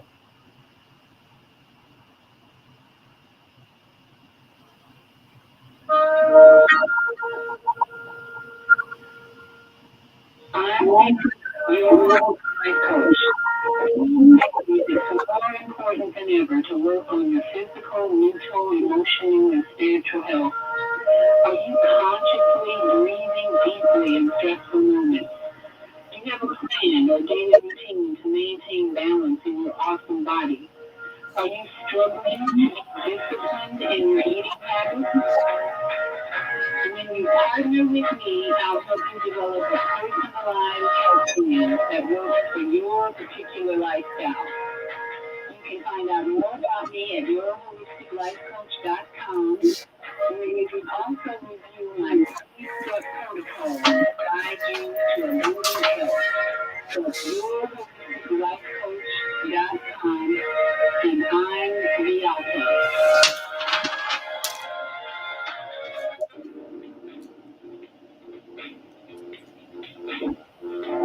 And rising. Thank you for joining us back here on The Female Solution. I'm your host, Zelda Speaks, joined by executive producer Naima Latif. And our guest of the hour, that would be Cynthia Boykin of WhatUneedIs.com. She's joined us, and we're going to go to the phone line. We got a few calls. 312-636. You're alive on the Female Solution. Grand Rising, what's your name? Where you calling from? And what's your comment?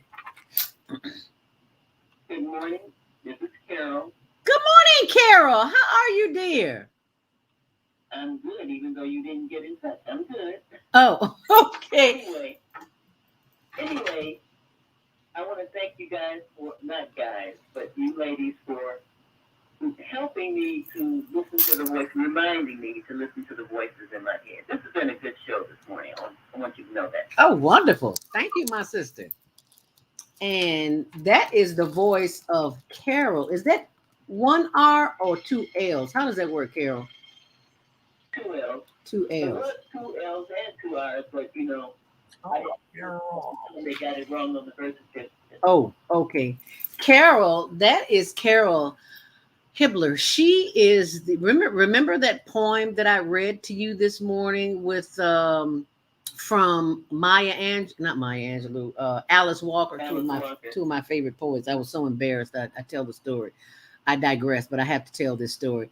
I was so excited to have Maya Angelou on my show before she passed. This was back in the 90s. I was so excited. I got her works of art mixed up, word poetry mixed up with Alice Walker. And when she came on, I introduced, she said, Maya Angelou is so cool and laid back. She says, oh no, dear, that's not mine. That's Alice Walker. And I feel like, oh my God,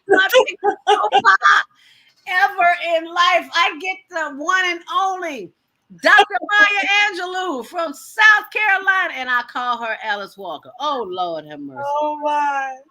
I just wanted to die right there on the air, but I didn't. Being the consummate professional I am, oh, I'm so sorry, yada, yada, yada. You know, I just kept talking. And she just made my day. I can't even find that interview. I don't even know where it is. Wow.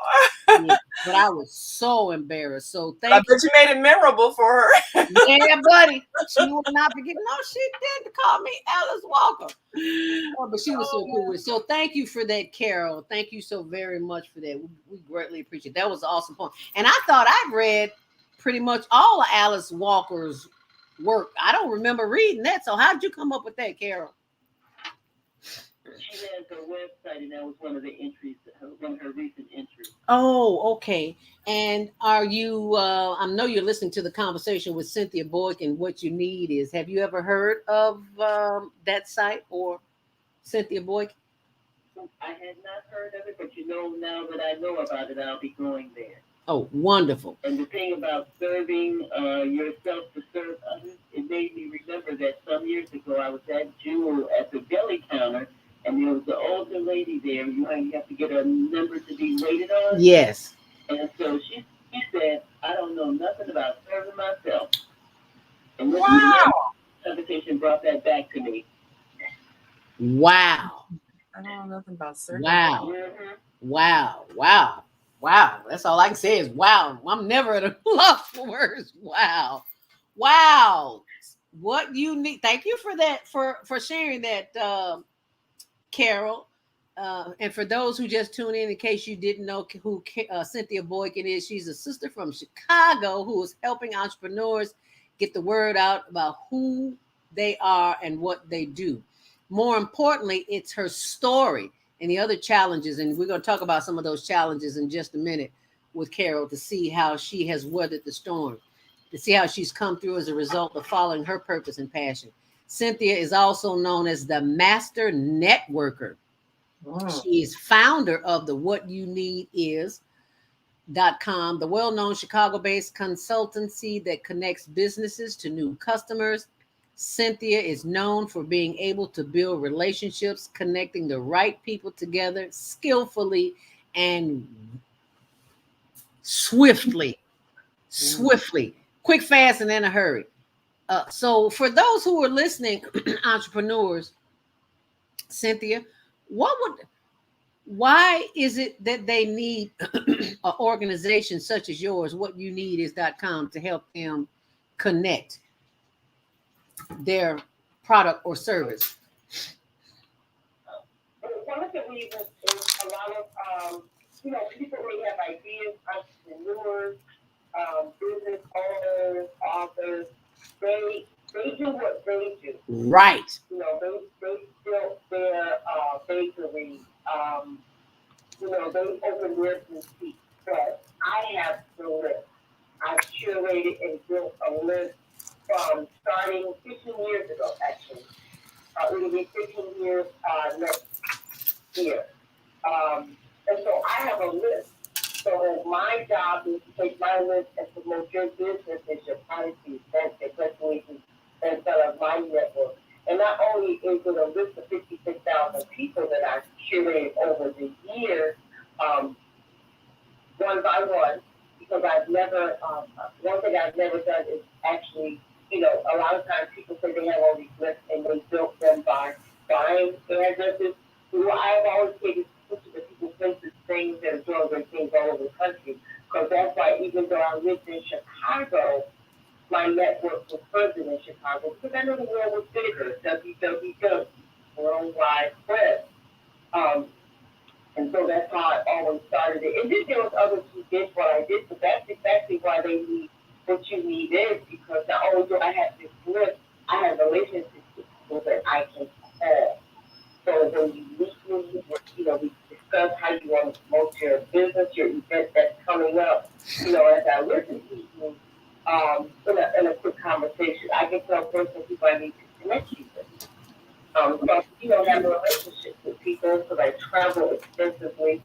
So I've met people and, you know, it makes the difference. And it's not just a list, it's personal relationship. And I want to back up for just a moment because you just glossed right over that word when you said I have 56,000 people on your mailing list. Did you hear what I said? She just ran right up 56,000. That deserves a round of applause. 56K, yeah. I have a question for Carol, because I know that now that so many people are really relying on the World Wide Web to connect because they can't go to events and can't personally network. How has that affected your business with most people now not being able to physically meet people and relying on a service that can connect them through the internet? And that's Cynthia. Yes. Cynthia. Oh, okay. Cynthia Boykin, yes. Mm-hmm. Go ahead, It Cynthia. has actually, the business has been doing very well during the pandemic. Because I was doing this before there was a pandemic. I started online. I lived in Waukegan, Illinois. Oh. I didn't even live in the city. And people were like, who is this person? You know, because I don't know if you're aware of it. You know, in Chicago, people are about their business. People from Chicago. People are about their business. So there had other people who were doing exactly what I was doing. So who I am, a new girl on the block, like, who is this? What you need is. And but when I would go to the city, people thought they didn't even know I was living in Chicago. But I was very connected. And, you know, how I built my network is I read and I paid everything. So if you send an email out, you were on my list. Okay, by any means necessary, you were on my list. So that's how people started to be aware of who I was. And also, you know, I would personally go to different events, 100 Black Men, NAACP, church events. And when you're at an event, sometimes you don't think about it, but what the fund you use is a book about the event. And right. Ads. Right. What's your business owner right there? So I started building this list. So that's what I did. And I've done that for 15 years. No side thing going on, no other jobs, no sugar daddy. I mean, this is what I do for this. And it was because of these lists that I built and the relationships and continue to network and be with people and travel and do my list. Okay. Wow. Yeah. That's quite a story. Does that answer your question? Does that answer your question? Well, I guess my next question is, how do you help businesses to adjust to this new way that they have to interact with clients, because a lot of times, people have services or products and they've been dependent on that personal contact, and now they have to find ways of either connecting online or sending products through online orders as opposed to personal delivery. So how do you help people make that kind of transition when they may have to redo how they even find the people that they need to do business with? How do you help them in that process? Well, I find that most people have been, even though they were doing events and maybe they had some. Are you speaking about people who weren't doing anything online before? Yeah, people who weren't doing, because a lot of people our age group, they haven't been as computer savvy as now is necessary, and they might have been in business for a long time, but when the transition came, they weren't ready, and they didn't have anybody to help them get ready. So how do you handle it when you get customers maybe or clients in their 60s and don't know how to set up a website, don't know how to do Zoom meeting. I mean, things that you must do now because you can't see people face to face. How do you help them make that transition in their business? Ooh. Yeah. How do you do that? To do that part is a consultant. Because when people come to me, they're ready to promote. They know who I am. They're ready to promote.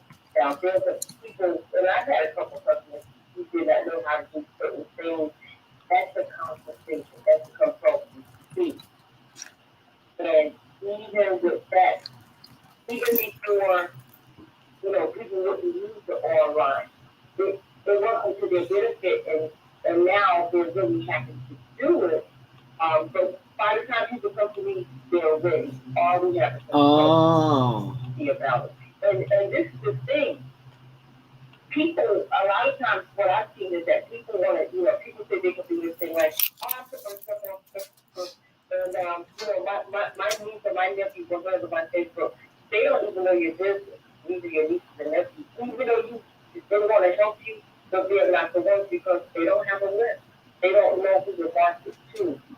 Who is your list? Their friends. So it's more of a consulting at that point. Because Okay.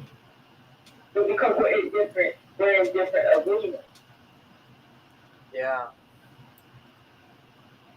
Yeah, it's definitely a different arena now. And I just look at difference even with the generations, because everything that my daughter buys, I mean, she goes online to see what the ratings are. We go shopping and it drives me crazy because she can't pick up a product like, well, let me see what the ratings are first. I'm like, oh my goodness, just get the cheap.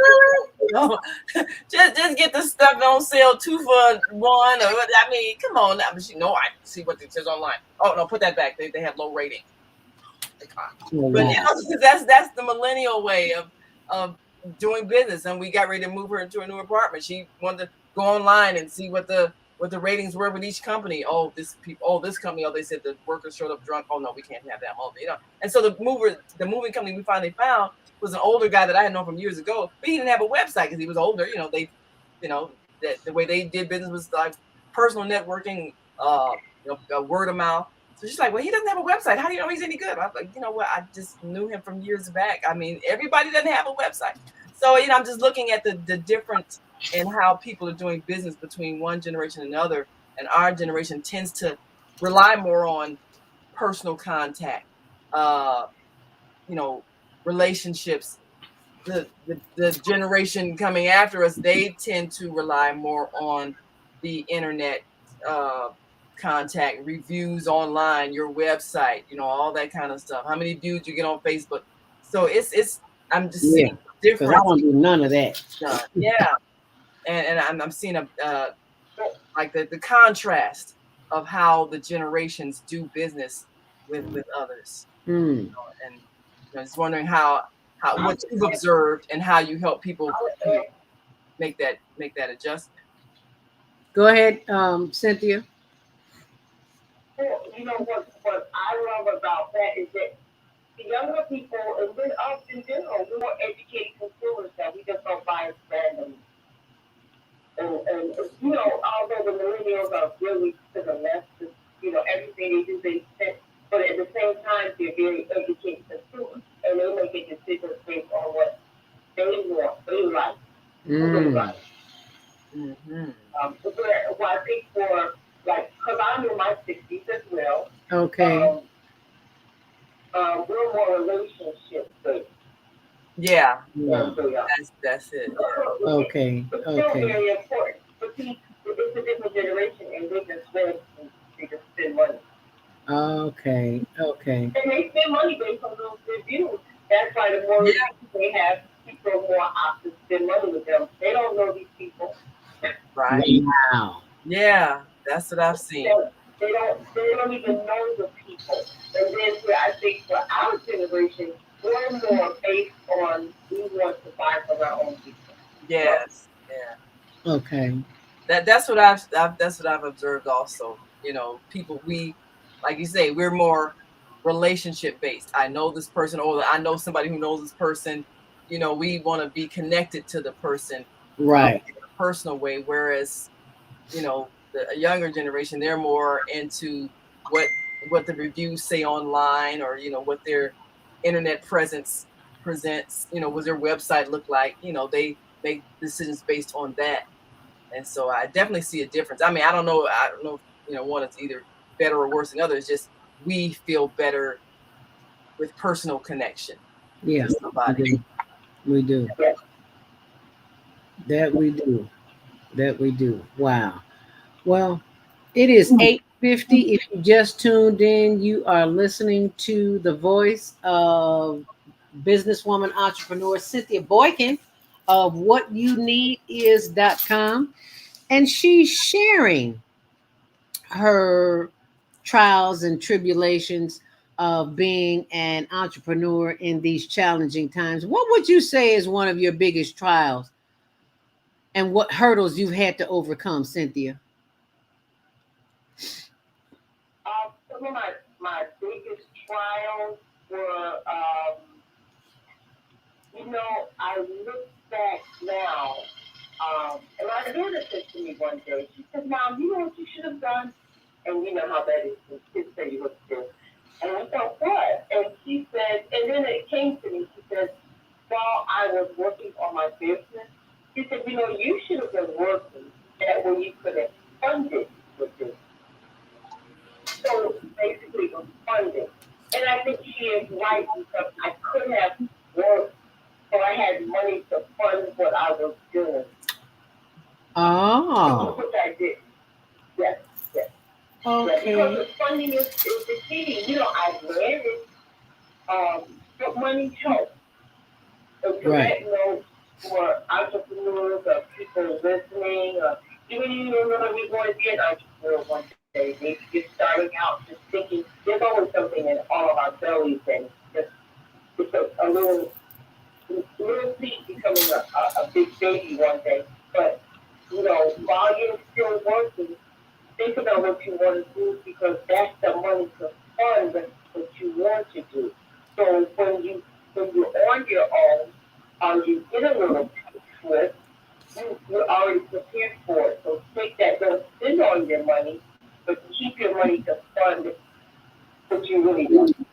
I'm so glad you said that, Cynthia. What they really want to do. I'm so glad you said that because there was a sister I met by the name of Siri Hibbler. Yes. Siri came on last week and shared us information with us for business owners. The deadline is we're just gonna say tomorrow, even though it's the 13th, because you know we have a tendency sometimes to wait to the last minute. There is a website, and I found it. It is $250 million available to small businesses, and you hopefully that you can participate in getting funding for that if you need it. or want it, it's called cookcountysmallbiz.org. Siri is the young lady who goes, she's the only black face that shows up at all of these chamber of commerce where there's nothing but white people, and they're always telling her, we don't have enough black folks applying. So, and there's so much money out there for us to take advantage of, and we don't know about it. So please go and tell everybody you know, go to the $250 million grants that are available. The deadline is the 13th, but I'm going to say tomorrow, which is Tuesday.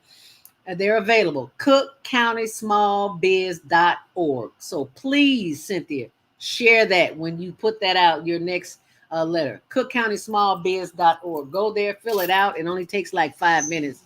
And Naima, everybody I know that's listening to this call, the only thing is you had to have a $5,000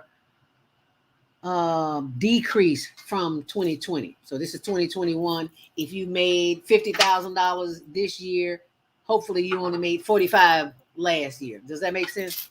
Mm-hmm. Okay. And we got a comment too from one of our from Rhonda. What does that say, Naima?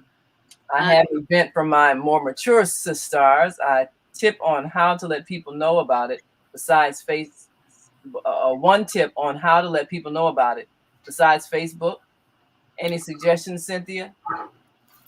So she has an event. She wants to know how to promote it besides just putting it on Facebook. What's another way or additional ways to get the word out about her event? I'm looking at this. I think I would always recommend that people subscribe to the Chicago Urban League, the city of Chicago, the city of Dalton, because they will let you know about all these things that are going on, especially if it's in Cook County. And I believe I promoted this to the Chicago Urban League. Mm-hmm. So, I think one of the things that we see a lot of, people have relied a lot on Facebook as to it went down. It went down. That kind of let you know, okay, we need alternative ways to connect, because what if Facebook ain't here no more? So and I didn't even know it was down. Yeah, I didn't even know it was down either. Deborah was calling me saying, your Facebook bad. Facebook is down. Like the world had come to an end. Right. Do we really care? But a lot of businesses rely on that because that's all they have, especially if they don't have a website or if they don't have any other means of connecting. They don't have a way to let people know. So I guess Cynthia, she wanted to know if there's other ways that you can be announced or announce your things if you're trying to let people know that you have an event or business, something going on. Hi, Darylyn Kelly, who's letting us know that she's watching the show. Thank you so much for joining us this morning. Darylyn. Thank you, Darylyn, for your daily messages of enlightenment and motivation. We appreciate you. Yes, we do. Cynthia, would you like to leave your contact information? We've come to the end of the show. You'll hear the music playing in the background, but just ignore it and just share your information. My contact information is www.WhatUneedIs.com, WhatUneedIs.com, and we can promote your business in special needs to 56,000 people worldwide.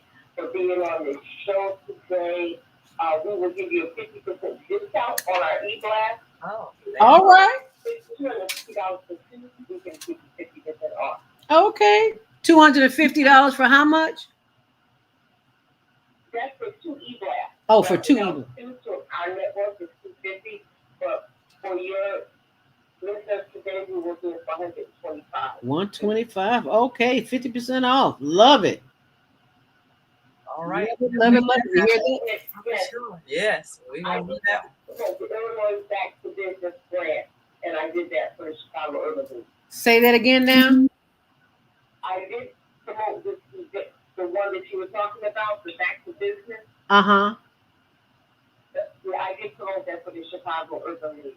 So also, you know, it's through your newsletter. Yes. As I've gone out of business, Facebook went down, Instagram went down, WhatsApp went down. I'm not going down. I know that's right. I ain't going down. All right. I know that's right. Well, I want to thank you, my sister. That's a recording. I don't want to say pay it no mind, but because we do want you to pay mine, because I do want you to hear it. But I want to thank you so very much for blessing us with your presence, with your message today, and for being a light in the darkness for entrepreneurs who just don't know how to get it out. So, wow. I love that. 50% off for your listeners today. So be sure for all the listeners who want the services, they're $250. But for today, just because you listen to the female solution, you can get it for half price. And we just can't do any better than that. So thank you so very much for joining us. And thank you, Cynthia. We appreciate you. Look forward to using you and your services. All right. Thank you so much. And that was Cynthia Boykin, WhatUneedIs.com. So be sure and go to the site and tell her that you are the one that saw it here on the Female Solution as we continue with the after show with executive producer of the Female Solution, and that would be Naima Latif. Take it away while I go get me some tea. All righty. All righty now. Well, and for those on the switchboard, if you want to comment, you got to push 1 now. Hopefully, yes, push 1 right now so we can see what you want to speak. We can bring you into the conversation. Absolutely. Going to get my tea. Yes, and I think everybody should have a business, even if you work a regular job. And sometimes that job that you're working is what you need to finance your business, because you have to have a cash flow for things that you need. And if you're coming out of a family where you're the first entrepreneur, and many of you who are in business, you've had that experience, you're the first one to actually step out there and create something that pays you. And it's not a boss that you have to report to or a clock you have to punch, but it's your own ingenuity that's generating an income. That can be a scary thing if you don't have a family tradition of business. And we know that there was a gap between many of the families who migrated north from the farms, the plantations, the sharecropping, and all of that to an urban environment. And then you come here, and many of us in the African American tradition, we were working for some company, a factory, or whatever the case may be, whatever existed in the cities that we migrated to. So unlike many other ethnic groups who might have migrated from another country and they came here with the intention of selling something, whether a service that they knew how to do, or building, or farming, whatever the case, their service was that they wanted to sell to create a business. We came north looking for work from an employer. So many of us did not have family traditions of business enterprises where we were selling a product. And that's what an entrepreneur is, someone who creates an idea of a product or service that they want to sell. So when you're the first one in a family, and because of the way our families evolved from the rural tradition to the urban tradition, and working in various factories and companies and so forth, we didn't often have that understanding of family members that when you start an enterprise, you need capital, you need money to fund the cost, whether it's purchasing the equipment that you need, or purchasing the items that you're going to sell, or purchasing the maybe retail space you're going to be operating from. Whatever it is you need money, you need capital. So often we ended up trying to finance our business as we're building the business, which means if you're undercapitalized and you don't have the cash flow that you need, then it creates different issues. Maybe you need to hire people to do something, but you don't have the money up front to pay them before your client pays you. And then if your client doesn't pay you or doesn't pay you on time, then you can't pay your workers on time, and then you get a reputation of not paying people. So it's a lot of things that happen in our journey toward entrepreneurship because we were not necessarily coming out of a family where the tradition was to start your own business. We didn't have businesses passed down to us. So when you're that first generation entrepreneur, it's very challenging, especially if you don't have anybody around you to teach you. Now, what I discovered, I think at age 24, when I first went into business, all we had in our community were preachers. You know, you got a number of storefront churches and everything. Yep. And so I didn't have people to mentor me in the business arena. And I made a lot of mistakes. And when you make mistakes in business, they cost you money. Yes, they do. I mean, it's a very painful way to learn, but you do learn. And you won't make that mistake again. You don't make those mistakes again. So I learned how to write contracts that were very detailed. If you don't put in it what it exactly you expect to do, what you're promising to do, what you're going to get paid, how you're going to get paid, all those things can go wrong if it's not in writing. So I learned that the hard way. Yep. And then you do have to have money beyond what your client is paying you when you have other expenses. If you're expecting to pay your people based on your client paying you, and if they don't pay you, they give you a hard luck story, or they got complaints and they don't come up with the money, and then the people that you hire to do the thing, they're looking to you to pay them, and you try and say, well, I can't pay you until they pay me. Right. They ain't trying to hear that. No. They ain't trying to hear that. So you do have to have money that empowers you to do what you must do above and beyond what your clients are paying you. You have to have money to promote your business, like our guest today. You have to have a way to tell people who you are and where you are and what you do. Because it's great to be in business, but if no one knows it, then you can't survive. And you have to pay people who do those kinds of things, you know, marketing, promotions, spreading the word. And it's really important now, and we talked about the transition that comes with the internet age. You used to have a lot of people that relied on printing up flyers to pass around. But what I would see time and time again, people would say, okay, I'm going to announce my grand opening of my business. I'm going to print up 5,000 flyers.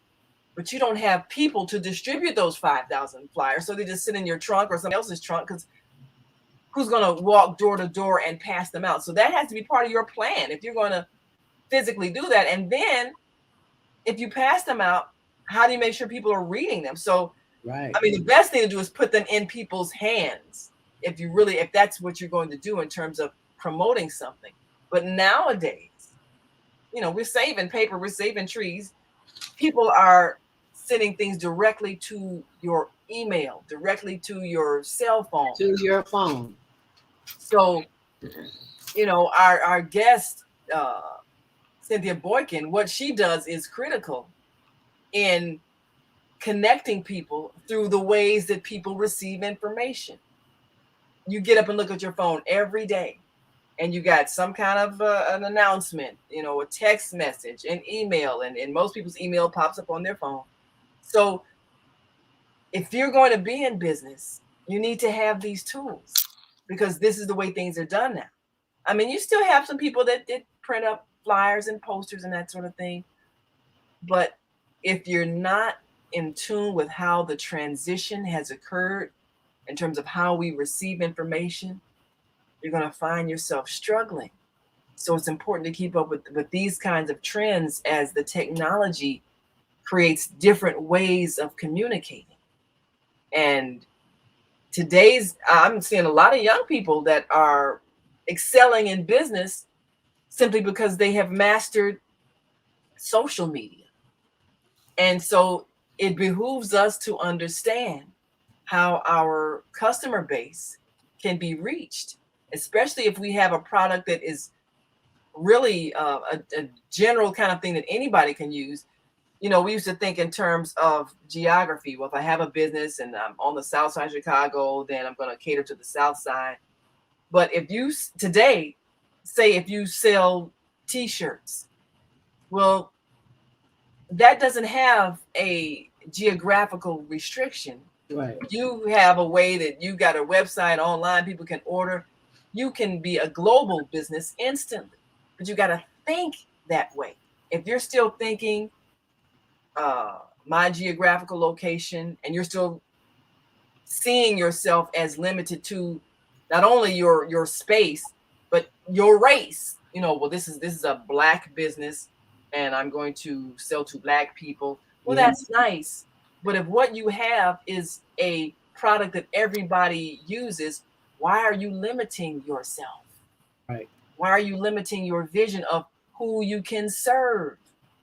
If you have something that everybody needs, sell it to everybody, because that's who your customer base is. So, you know, these are the ways that we're able to expand our thinking at this time, because we're now connected to a world community, and anything that's made can be shipped, sent, flown, and delivered anywhere. And so when we create a business, we have to think in terms of everybody. How do we appeal to everybody for what we do? If I sell decorative scarves, I want to be able to sell them in India. I want to be able to sell them in China. I want to be able to sell them in Africa. I want to be able to sell them all over, because women all over wear scarves, if that's what I do. So whatever it is, we have to, I think this is a great opportunity for us to get out of the helpless victim mentality that we've been carrying for too long, Mm-hmm. and realize that everything we need is already in our hands. We have all the tools we need to create whatever it is we desire. There isn't anybody stopping us. And it doesn't matter if people have racial prejudice or gender bias or whatever. None of that matters. Because if you have a product that people need, they don't really care what you are. You look at most of the things you buy, you don't know who created those things. You don't know who owns the company. You just know you need the thing, and so you buy it. That's how people are shopping nowadays. So this is how we have to start thinking. Whatever it is we do, just do it to the best of your ability. Promote it as, you know, a great service, a great product. You need this, and the price is right. So here's how you buy it. And be in touch with the ways people can pay you. You know, when people say, well, you know, I don't like to do electronic money transfers, I don't trust this system. Well, look, if I don't have cash and I can send you money through Cash App, does it make any sense that now you got to wait till I can run to the bank or go run to the store and get cash? Hey, you can get paid right now. Get that app on your phone. Do these things that make it easy for people to pay you. Don't be stubborn about coming into the 21st century. If you are in business, you need to do all the things that make it easy for people to pay you. Cash App, Venmo, Zelle, you know, everything. And then what's this other one I got on here? You know, find ways to make it easy to do business. And, you know, have your pricing in such a way that it makes sense. Don't underprice. If you know it's going to cost you a certain amount of money to do a job, you got to buy materials, you got to, you know, figure out your gas costs and everything. Make sure that all of that is part of how you price things, because if you don't price it right, you could be paying to work for somebody. Right. Hello.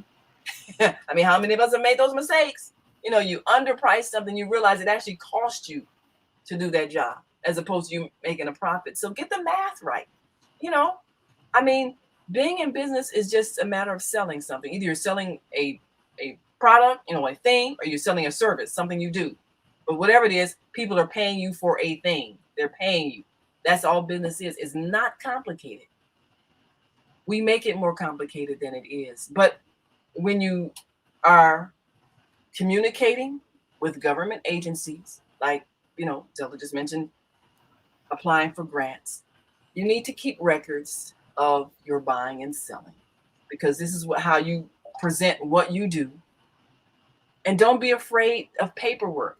Don't be afraid of keeping financial records. Don't be afraid of filing paperwork that defines your business structure. If you're a sole proprietor, understand what that means. If you're going to be a partnership, you're working with somebody, understand what that means. If you're going to be a corporation, understand what that means. Fill out the paperwork that designates what you are. Get a bank account and get bank cards in your business name.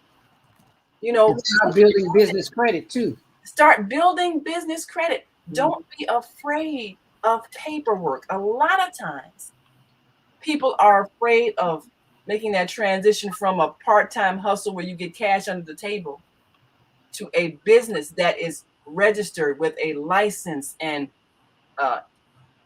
in records with the city where you're paying taxes and whatnot.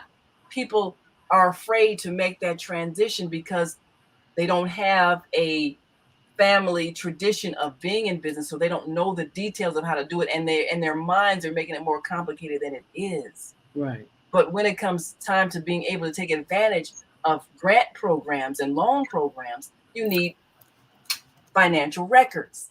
So if you are trying to keep from, if you're trying to stay under the radar because you're worried, well, if I let it be known that I got this extra income, I might have to pay more taxes and I might have this. Don't be afraid to make money. Don't be afraid to record your money. Don't be afraid to be legitimate. Because if you're not legitimate, then you can't go after the legitimate money that's trying to pay you. I mean, there was money being given out during the well, we're still in the pandemic, but various companies were paying business people for business loss, and all you had to do is just show your records. I got money for payment protection plan. Yep. Yeah, they were paying your phone bill, your electric or something like that, where they would pay that because you had some business losses, and because my phone and internet is in my business name, I can say, okay, well, here's the bill, and they paid it. So I'm like, okay, but put things in your business name. Have a designated, have a differentiation between your personal money and your business money, so that you can, like you say, build business credit. Do these things. Think like a business person. Think like a business owner. Be set up so that when you hire people, you can have records of what you've paid them. Yeah. Because as the government starts to pay businesses that have lost money during this pandemic, you want to be able to show, well, I used to have this, I used to have that, I used to have these people that I had paid, that I had hired, I couldn't pay them anymore because of this. Okay, well, they compensate you for that, but you have to have records of what you did. So these are some of the things that we have to start thinking differently, so that we can stop believing that other people are keeping us from doing things. Nobody's keeping you from doing anything. At this point in time, the internet has equalized everybody. So you can be instantly a global business. You can be instantly selling all over the world. You can be instantly promoting to everybody. You can be instantly making money from everybody. The tools are there for everybody. We should not be complaining about racism anymore. And I'm not trying to negate what is happening, but we're giving too much power to other people that they don't have. They do not have that. We have the power that we need to do whatever it is we're trying to do. It doesn't matter if people don't like you. It doesn't matter if they don't want you to be in their organization or whatever. You have the power to form your own. It doesn't matter. And you're not restricted to your geographical location, your particular color. You're not restricted to anything. Be a human being, be a global human being offering a service to the global family.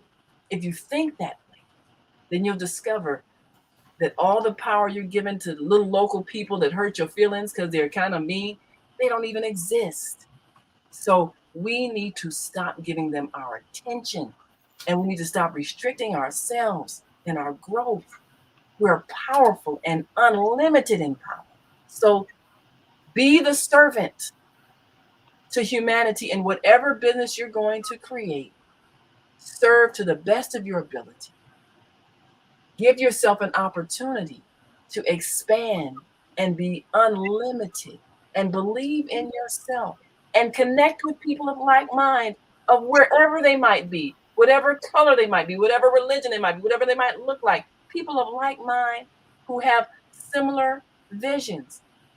Form networks, and you will discover that you always had the power in your hands to do exactly whatever you wanted to do.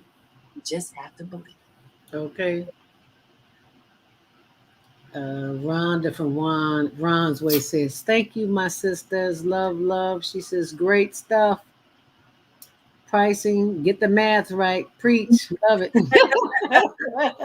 Thank you, Rhonda. We appreciate that. You know, and all these, earlier we were talking about the wisdom of age. All of this comes from the wisdom of experience, having done things the wrong way and having learned the lesson through experience. So when I'm speaking, I'm not speaking of theories. I'm speaking what I know, because when I started out, you know, I came from a solid family, hardworking people, but nobody had a business.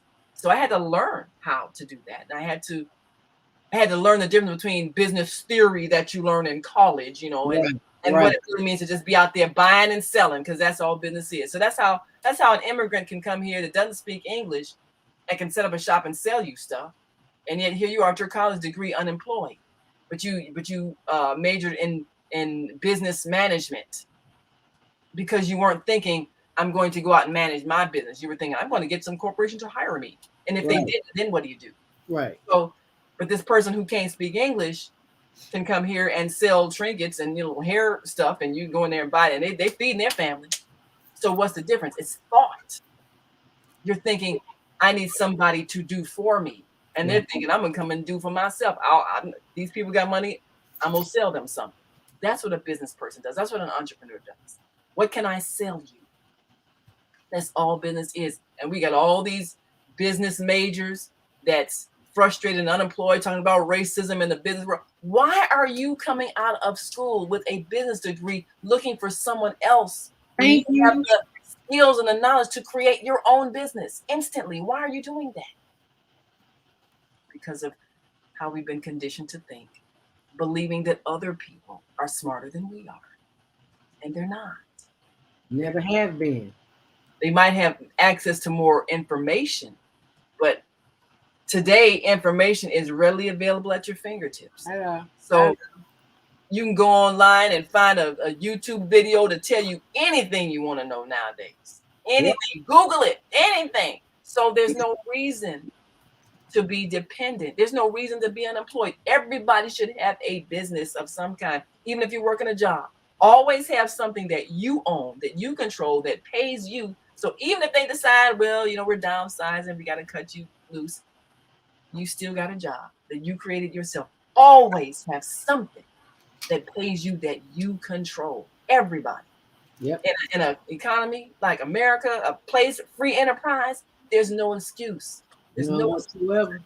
Even if I just sold half of this junk that I got in my house, okay, I'm fighting that hoarding tendency. But I got so much stuff. I'm thinking, you know what?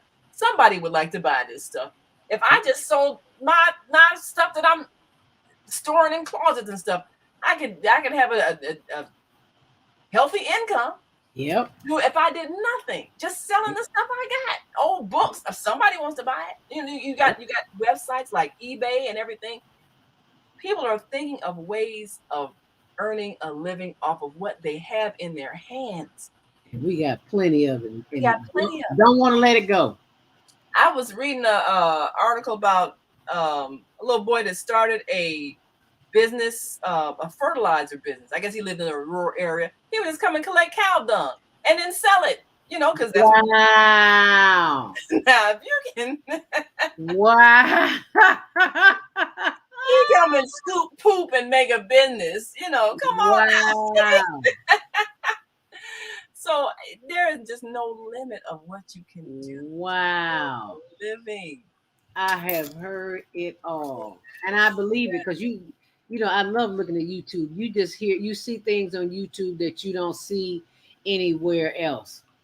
And what you said about building a business from cow dung, I saw in Asia. I don't remember what country it was, somewhere in the Philippines, where they speed it up. They show this big old hole in the ground, and they show this brother, Asian brother, nothing but no shirt, no pants. I mean, he has pants on, but no shoes, nothing else. And it shows him from start to finish digging a hole in the ground, coming back and putting bricks on top of it, and he builds little buildings for people who can't afford living space.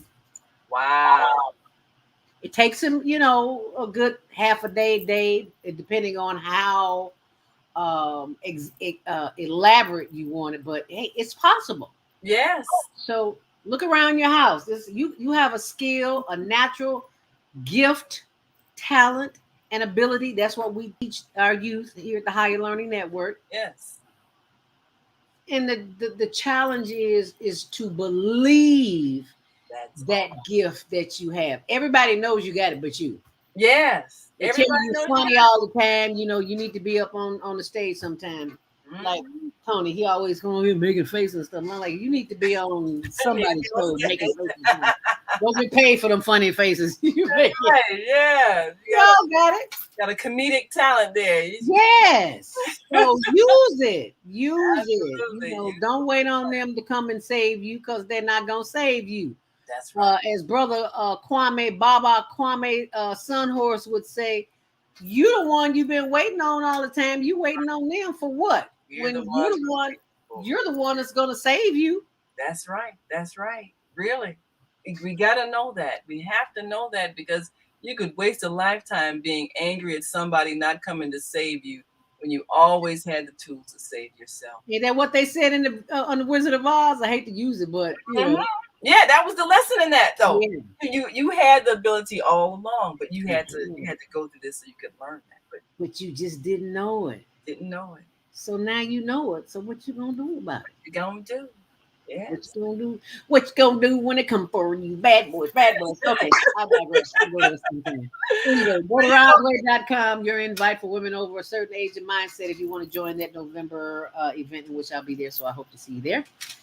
Hope you are enjoying the after show as we are about to wind up here. Be sure, and if you go to Cynthia's Cynthia Boykin, WhatUneedIs.com, remember you get 2 e-blasts and 50% off today if you decide to join her newsletter. And that's how I found out about her. And a lot of the things that she posts, I put on my blog, and I was like, let's have her on the show. See what her story is. So I'm very excited what I did.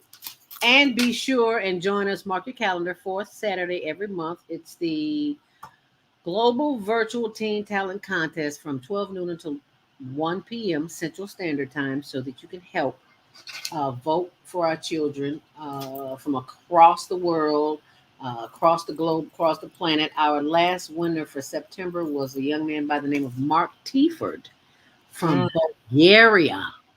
Wow. So get those 1-minute audition tapes in to hlntvshow@gmail.com. I'll type that in there for you. Yeah. You know, one thing that we're going to see, because this generation of young people, they're used to no barriers to distance and time. They're going to think differently because I mean, we had people from countries all over the world. And so when they see themselves, they don't think in terms of geographical location. They see themselves already as part of a global community. And when you see that, then there's just no restrictions on what you perceive that you can do. And I think that's how we're going to begin to see the world change in terms of racial divisions. I don't think that's going to continue, because our children have grown up in a world where there is no division, there's no separation.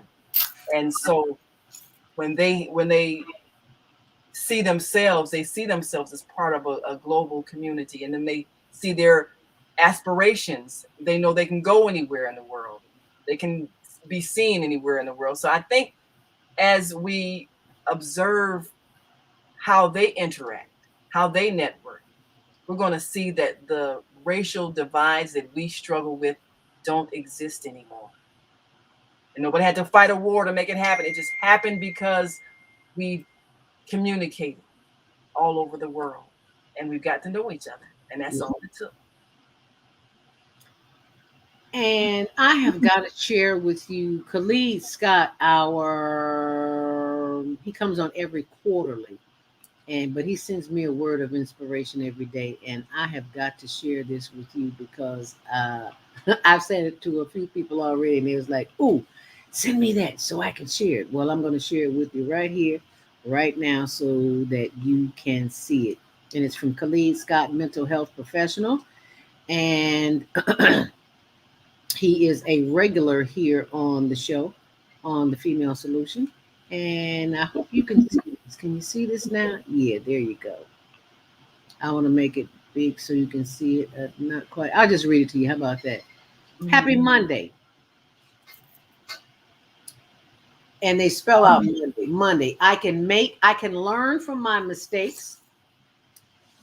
I can improve my working hard. I will never give up.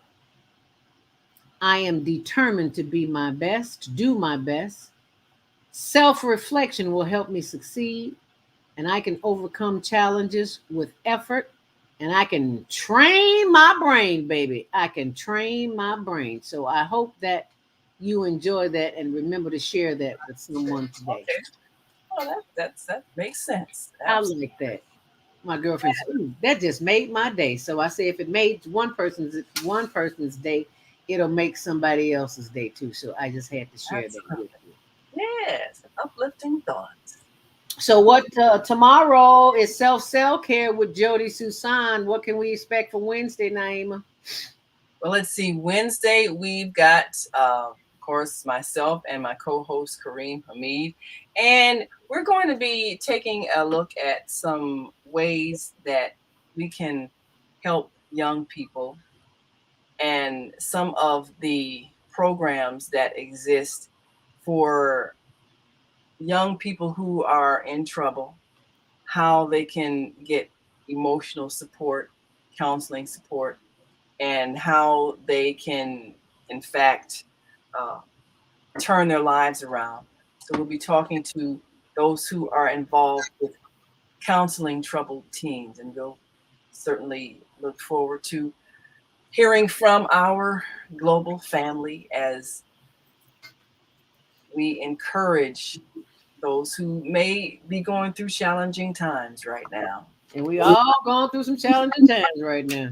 Yes. And then, of course, Thursday, we've got Dr. Debbie Green, Skillful Solutions. Happy birthday! Happy birthday! Yes, celebrated a wonderful birthday. Yes. Yes. And she's always just astounding with really helping us deal with some of those moments in our lives.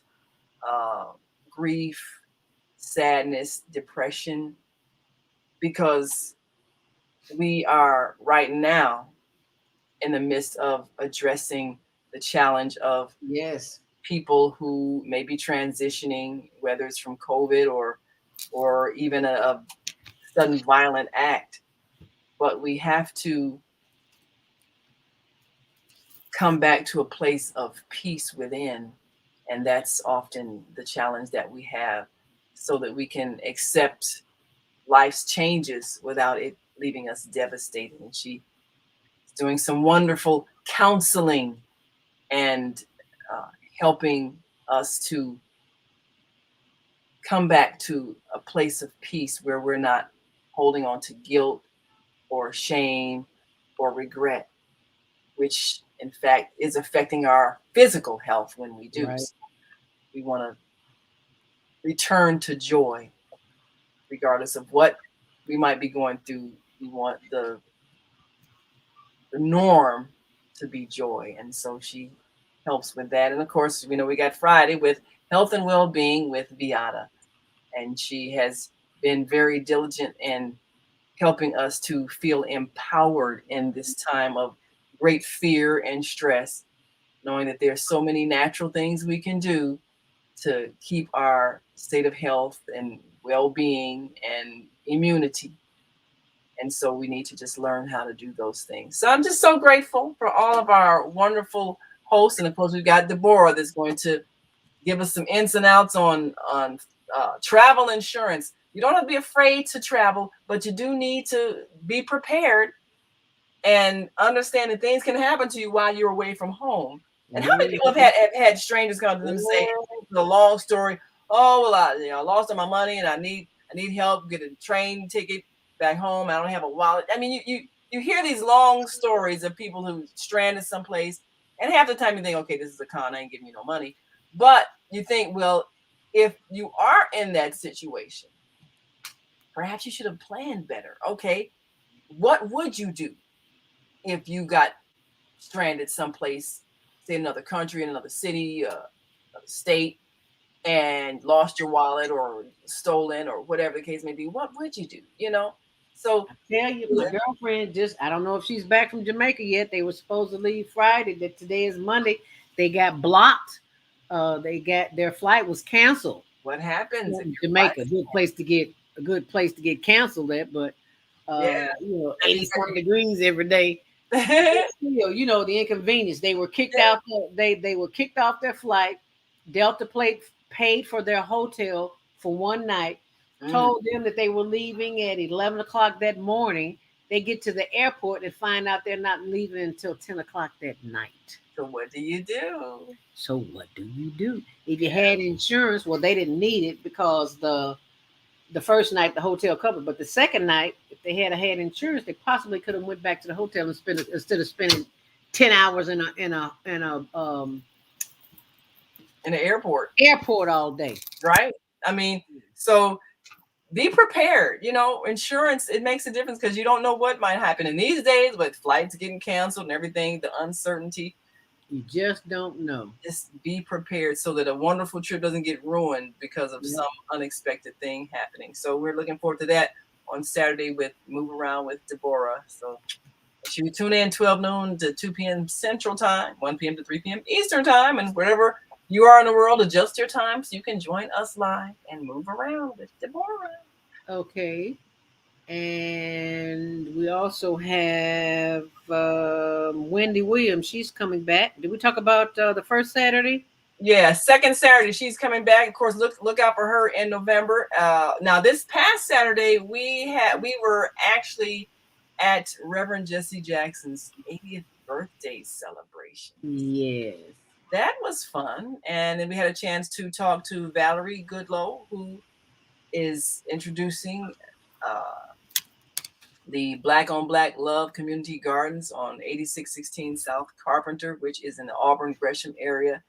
And, again, we have everything we need. If we can look at all these vacant lots and see them as potential places of growing food, of discovering food that's already growing, of feeding ourselves, earning a living, then we will not see ourselves as impoverished people or victimized people. We will see that we have everything we need. So she's certainly enlightening people in that community, and we'll be talking further with her in that program.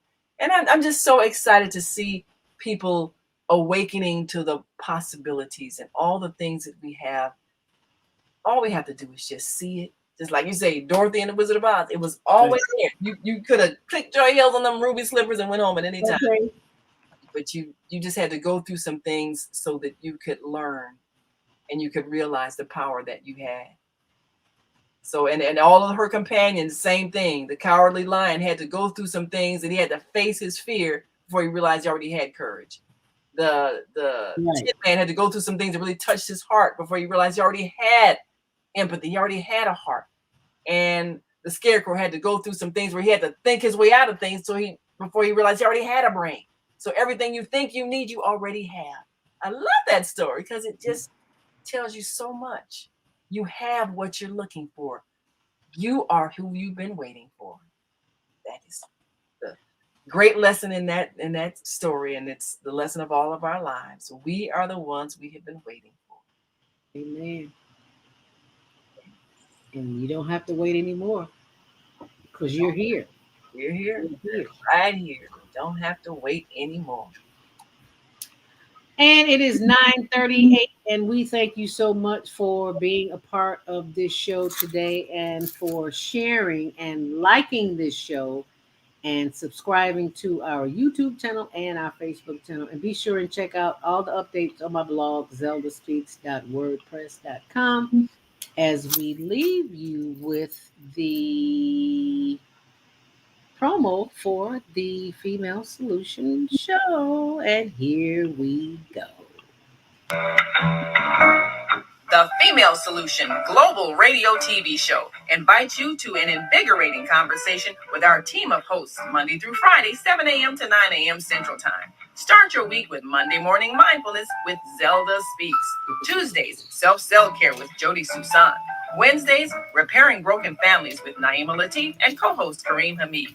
Thursdays, Soulful Solutions with Dr. Debbie Green. And Fridays, Health and Wellbeing with Beata. Saturdays, tune in 12 noon to 2 p.m. Central Time. First Saturday, Success Strategies with Jana.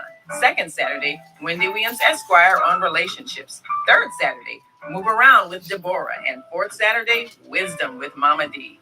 Join us Sundays, 7 p.m. to 9 p.m. Central Time for Soul Purpose Healing with Beata.